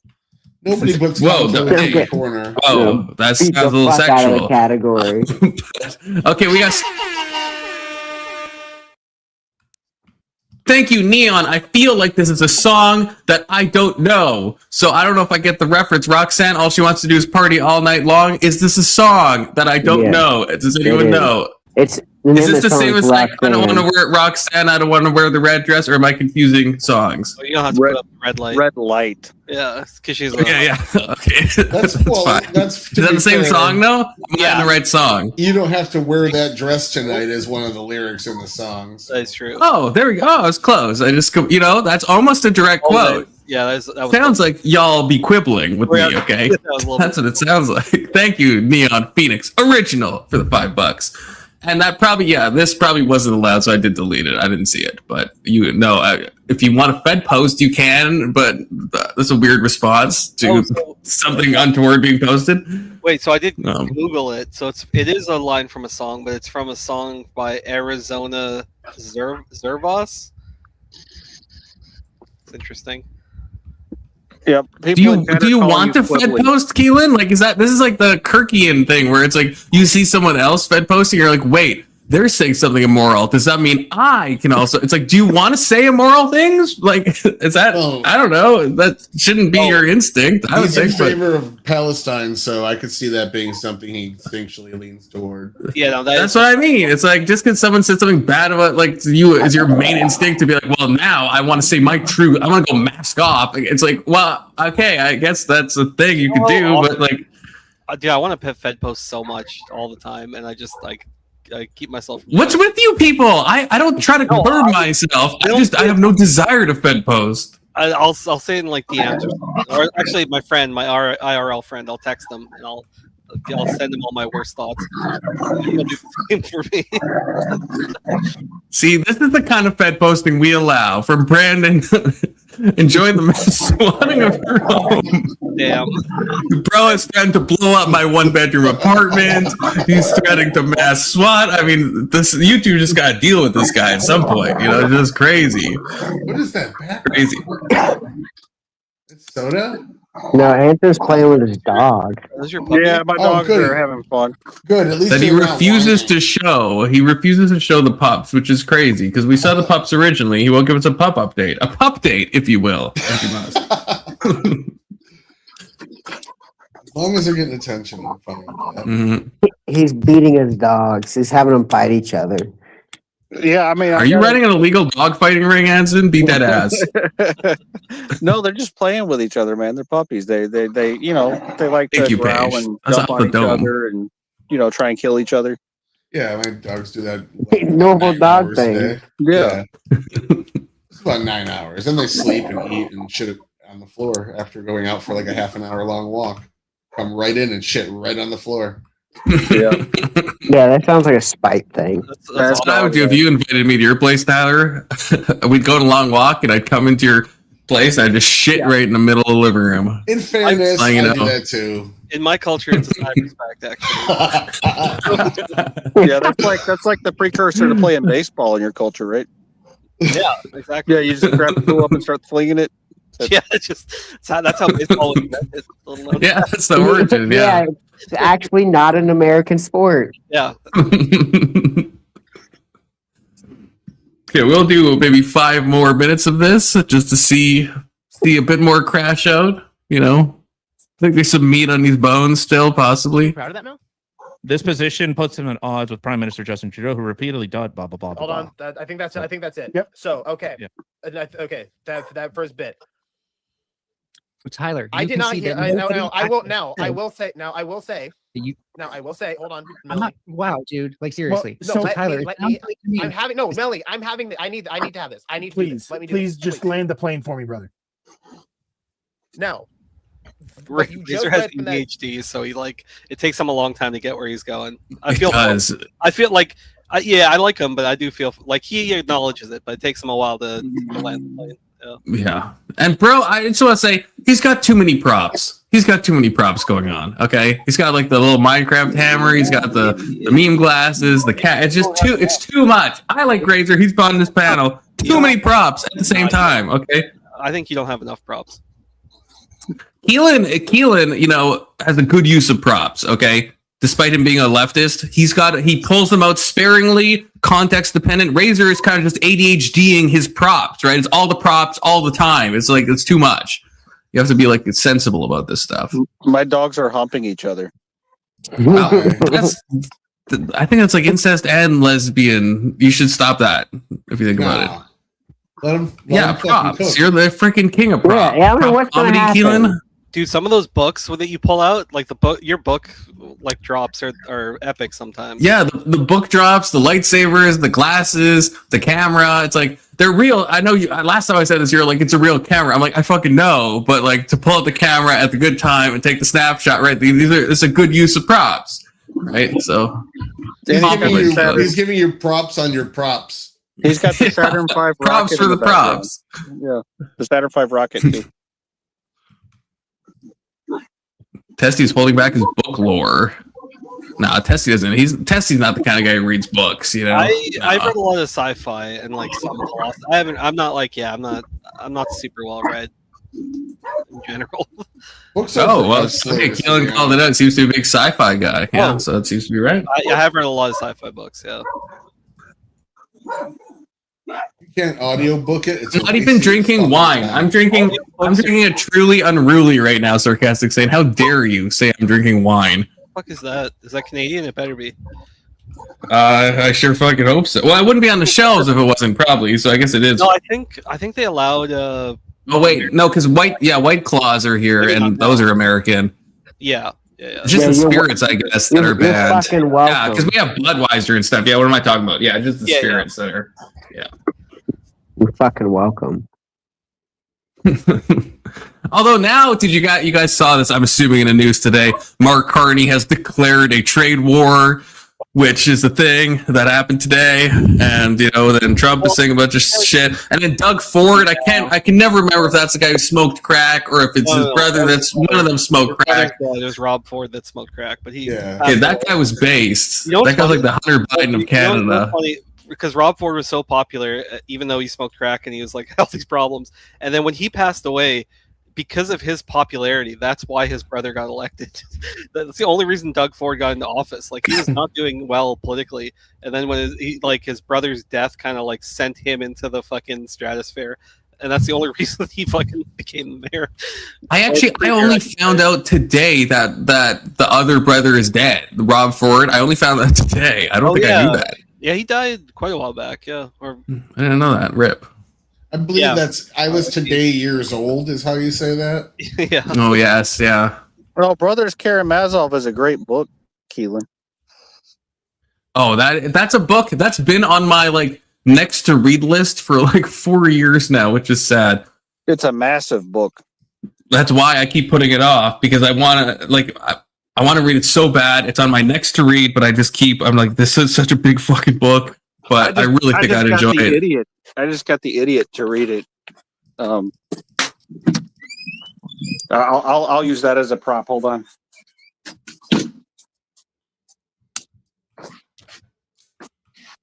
I don't want to turn my camera around. Did you shave your head? Oh yeah. Hey, what's up? More than it already was, and your beard. You're like, oh my god, your hair. You look like a different person. Kenson. What's up? Kenson. Bro, you legit look unrecognizable compared to that hippie picture in your car. Yeah, I would not recognize you at all. Yeah. Ooh, the idiot. Some Dos guy. That looks brand new. That's probably an easier start than Brothers Karamazov.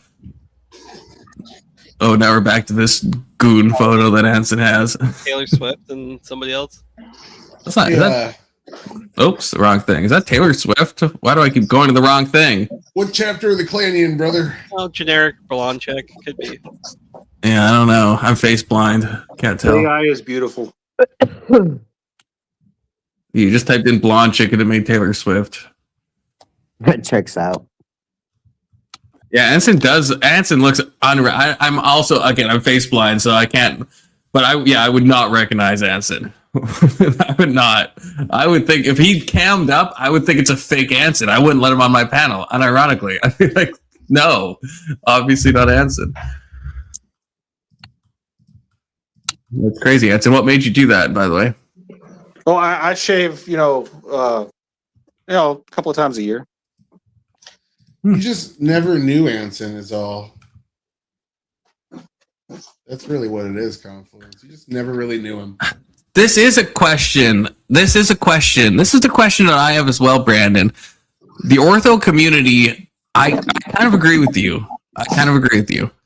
There is amongst the, how do I say this in like a way that is like generic, amongst certain Orthodox people online, just in a general, out of all of YouTube, there's a lot of Orthodox creators. It seems that there is like a hyper focus on the AI angle of all this stuff. I think it's maybe a debate thing. I don't know, because you even see it with like Raging Tomato and stuff. It's because like the critical thinking part of their brain has atrophied, and so they can't do anything creative. So they have to offload even their cognitive ability to AI. So. But I mean, like, I'll do like an AI thumbnail because it's just like fucking easier. So like, you know, I guess I can be called out for that. But you know, there's a difference. You don't go fucking overboard. Like the AI that they use is like is gratuitous. Right, like these full like long video things of AI. I'm just like, I can't.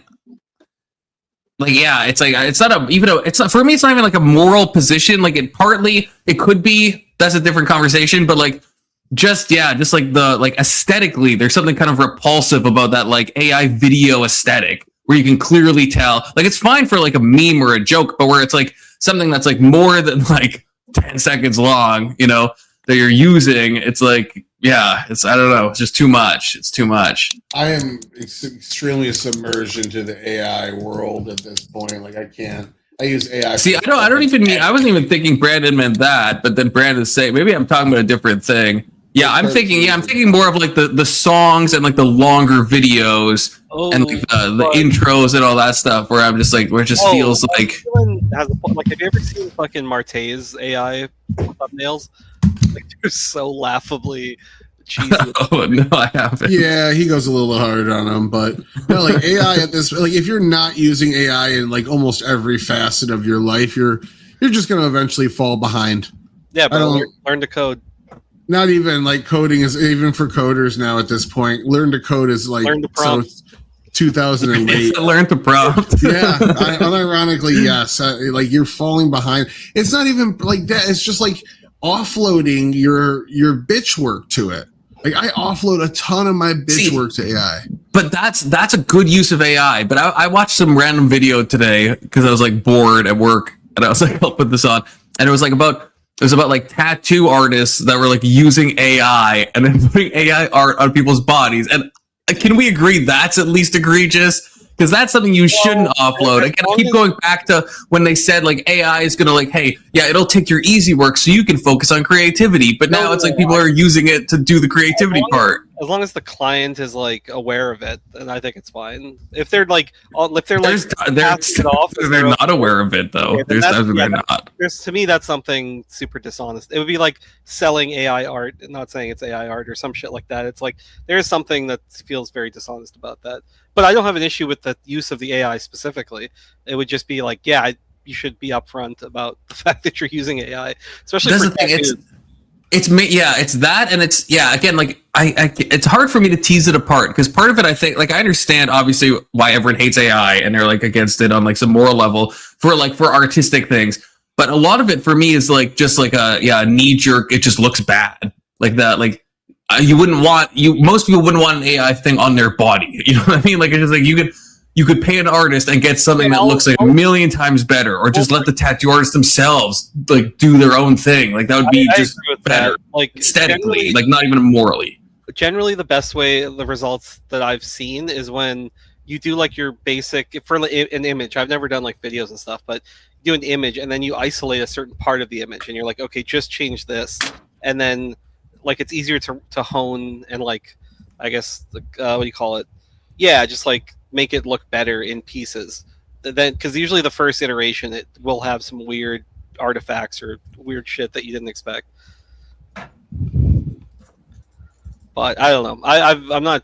Apart from ChatGPT, I haven't used like tons of AI stuff. So it weirdly, it's like I feel like it's a temporary problem because already, like in the video I was watching today about the tattoo stuff, there was like in the like r/tattoo or the various like Reddit like communities about tattoos, there's people being like, I'm worried that my tattoo artist used AI to make my tattoo. Do you guys think it's AI? And then and then the comments are all split with some people being like, no, that's definitely AI, and the other people being like, no, that's not AI.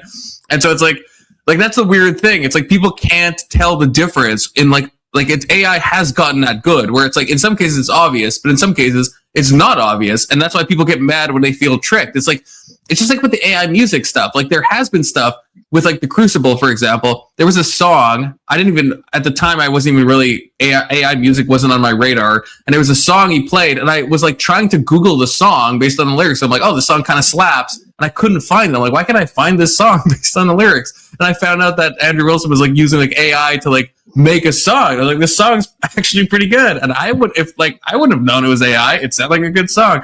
And so we're in that uncanny valley right now where sometimes you can tell, sometimes you can't. But of course, in like 5 years, you're just not gonna be able to tell it all. You're not gonna have any fucking idea if a poem or an art piece or a video or whatever is made by AI. You're just not gonna know that. Yeah, I think you're right.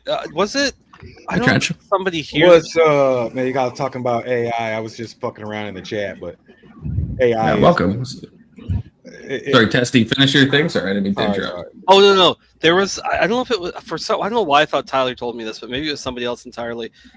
There's some Reddit where people try and write entire movie scripts with AI, and like they do it unironically. Okay, well, there apparently there's like people trying to write books and trying to write like full-fledged like works of complete works and stuff with AI, and there's like a small but like serious group of people that are trying to do this right now. And so far, again, I agree with Confluence. Like there's some parts where it's like literarily, maybe some of it makes sense. There's some good prose in there, but for the most part, like it's hard to make like a thing start to finish, right? But I think that as well. It depends. It really depends on how you like program your AI or instruct. Like, well, it's just prompting. Yeah, and it's also going to get better. Like I think we are going to have movies that were just like the script was written by AI. Like that is going to happen at some point. I'm talking about like. There's like the basic shit you can do with your AI. You get it, you fuck around in the chat mode. Sometimes you talk to it, but like you can get actually pretty in depth and descriptive as far as either coding in your own like prompts. And you don't say. Or fucking just typing it in, and that shit makes it's a whole different animal than the stock shit that it comes with. Like out. Yeah, but it's definitely not there. Like there is no piece of complete fiction that is like written by AI that is worth anything that anyone would ever confuse for good literature, right? Like so that we're not certain. We're there in certain sentences, but no one has been able to put that together. Well, there's it will be in probably 5 years. So like I get drunk standing in front of my fucking art degrees, right? And think about like the total weight of what AI is going to do to the industry of like professional creators, motion graphics, graphic design, what else? Copyright for like slogans and mottos or jingles, shit like that. That's copy and write. Animation, like print, all the different print stuff. Just the shit that AI can do right now has single-handedly annihilated this professional industry, which was already like, if you're a professional graphic designer or work in the field of the professional creative field of and production, even like packaging and shit like that, like you're in an elite circle of like, you fucking made it, bro. Your degree is actually worth something, because 9 out of 10 people with an art degree and production degree are fucking sucking eggs and homeless right now. It's just so instead of sucking dicks and working, they're sucking dicks and homeless. Yeah, like they're sucking dick to just get beans. Well, Confluence, to your creativity point, you could probably do it right now. So what you have to first do, essentially the AI training, I'm say it in as many layman terms as possible, is first you tell your AI what you need it to be. Next, you program it how you want it to think. So if you have a specific writer or writers you want to model your story after, you tell it to go and fucking read them. Like, study these motherfuckers. I want you producing this. That's how they get people. Some people get it to write like Mozart type music. And you can get like 12,000 bits deep into, like on Grok, you got like 12,000 blocks that you can use for your prompting, and you can compress your prompting. I get it. I've never heard anyone using Grok before. In certain things, I think it works better, but I remain unconvinced for at least like big projects. I can show you what I've been working on with my AI. Like I'm building a Belisarius. Do you know Warhammer 40,000? Anybody? I know what it is, but I don't know anything about it. There's a tech priest called Belisarius Call, right? What I'm experimenting with AI is building building sub personas inside of one unit. So you have your standard Grok model, right, or whatever your carrier is, and inside that core ego of the mask, or the reward, the learning feedback mask, the thing that you're actually talking to, not the raw data in the math. To give that its own master ego and sub personas that can interchange based on subject matter expertise. So I've got one that's like a mechanic, one that's like a spy master, one that's like a diplomat. Building this Belisarius Call model, who is a tech priest that's got a bunch of different sub personas in him to change his personality and expertise on the fly, right? So you could do things called like multi-contextual reasoning, and you instruct it in your prompt or code it in, and this allows you to save tokens, and it allows it allows your model to retain context, right, all your individual sub personas, if you just type this in regularly without Sevens Tyler. I get what you're saying, Trench, and we do have a hard out. So unfortunately, I will have to cut you off. All right, can I land it? Yeah, land it. Landing. So what you can do is you can bypass the blending of sub personas with this tactic of multi-contextual reasoning, and it allows the AI to not crash and blend on itself and start regurgitate. It allows the individual personas to retain their own unique interactions, and it has an internal monologue. It can vote on itself. Like practical application in the future, you can build an AI committee that sits in fucking debates different sides of a topic. So it's pretty interesting shit. It is putting. I think it is interesting. I guess I just think from like especially like a literature point of view or like a video generation point of view, like people can wax poetic all day about what it can do, but then every single time I see the results of it. So if you're using it to brainstorm, if you're like, it sounds like that seems like what you're saying. You're asking for genuine creativity. You're asking for genuine creativity. So in my model right now, because this thing's hooked up to the internet, it literally pretends to be Belisarius Call. If you put in a scenario, you'll type in a scenario. I understand. I know that. I know. I understand. I'm saying the results of like literature, right? Like, so show you what does it actually produce that's like actually good in like a large piece? I'm not convinced. That's what I'm saying. This thing is writing and rationalizing insane scenarios and storylines, but it's nuts. I can show you the results of this thing making up authentic Warhammer 40K. I would find them if it's long enough. If you send me a long enough thing, I think I would find it to be not good. I think I would find it that way. Like again, for brainstorming, I think fine, but for producing, like even if you like could make it like say like let's say you wanted like 100-page kind of like novella, I think it would be garbage. So the result is not going to be good. It's interesting how it happens. It's interesting that we can do this. Now the result is going to be garbage. I don't know if it'd be garbage. and I wouldn't say garbage. What I would say is like critiquing it from a neutral stance is it'll be obviously derivative of all the sources. Like it'll stand out like a beak in the sources it's pulling from to make up the story because it lacks a sentient mind that can organically create a scenario. But at the same time, at the same time, that's human memetics. There's nothing new under the sun. Lion King is Hamlet. It is, but yet there are 100-page novellas that really speak to people and are meaningful and are really well written, and there's no 100-page AI thing that's really good, you know? So I understand everything is, everything's mimetic. AI is just not there yet, though. In the imperial wedding of the bridegroom, the emperor and the empress, whether it's fucking, some stories, whether it's not all stories, but some stories, sure, a lot of stories. Never-ending story. Those are the best stories, though, for what we consider good stories. It's either that, or you're going to go into the underworld and find your daddy. But there's like seven look, good stories. Look, a lot of stuff follows the hero's journey, a lot of stuff follows archetypes, but I'm just not convinced. Again, like all the technical stuff, that's fine. The results, there's no. Again, I will say this: if anyone has some example, I'd be happy to look over it. Whatever it's around 100 pages of some fully AI produced novella.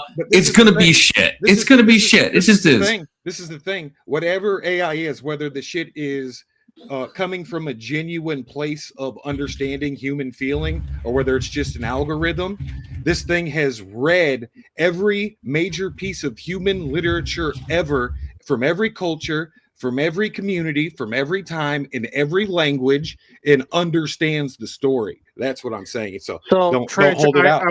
I want to Steelman Confluence's position because I don't think he's doing a good job. What you're describing is the epitome of Goyslop.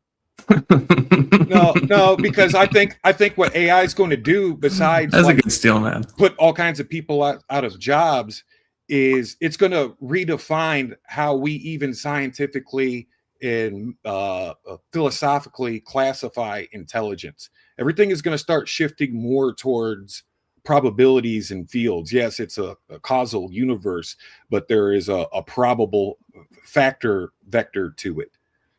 And that's what's going to change. It's going to change all kinds of shit. It's going to change computer coding. It's going to change fucking, like, a lot of people are going to be without jobs. And then, like, we're going to have to look at, like, real, I want a king. I want an empire. Like, I'm a absolutist right winger. But sooner or later, we're going to have to start looking at, like, universal income probably in the next 80 to 100 years. That's retarded. Based Yang Pill. That's retarded. Unfortunately, I do have to cut this off because I am past my heart out and I have to wake up early for work. But we'll be back tomorrow night. And thank you, Drench. You kind of joined late, unfortunately, but thank you for joining. And thank you, Jensen. I appreciate it, Drench, truly. And we'll be here tomorrow for trivia, a true or false edition, I believe, if I'm not mistaken. So that is hosted by Jizzy Page herself. So that is tomorrow. I don't know what's happening for the rest of the week. And there was something you said, Rage. The comment's gone now. It's somewhere up here. Oh, here it is. We should do an art night, drink wine, and read stories we read, and show our art. Don't threaten me with a fucking good time. Absolutely. Don't threaten me with a good time. We should do that. But yeah, see you guys tomorrow. 07s. Peace and love. And yeah, everyone join for trivia. All right, bye.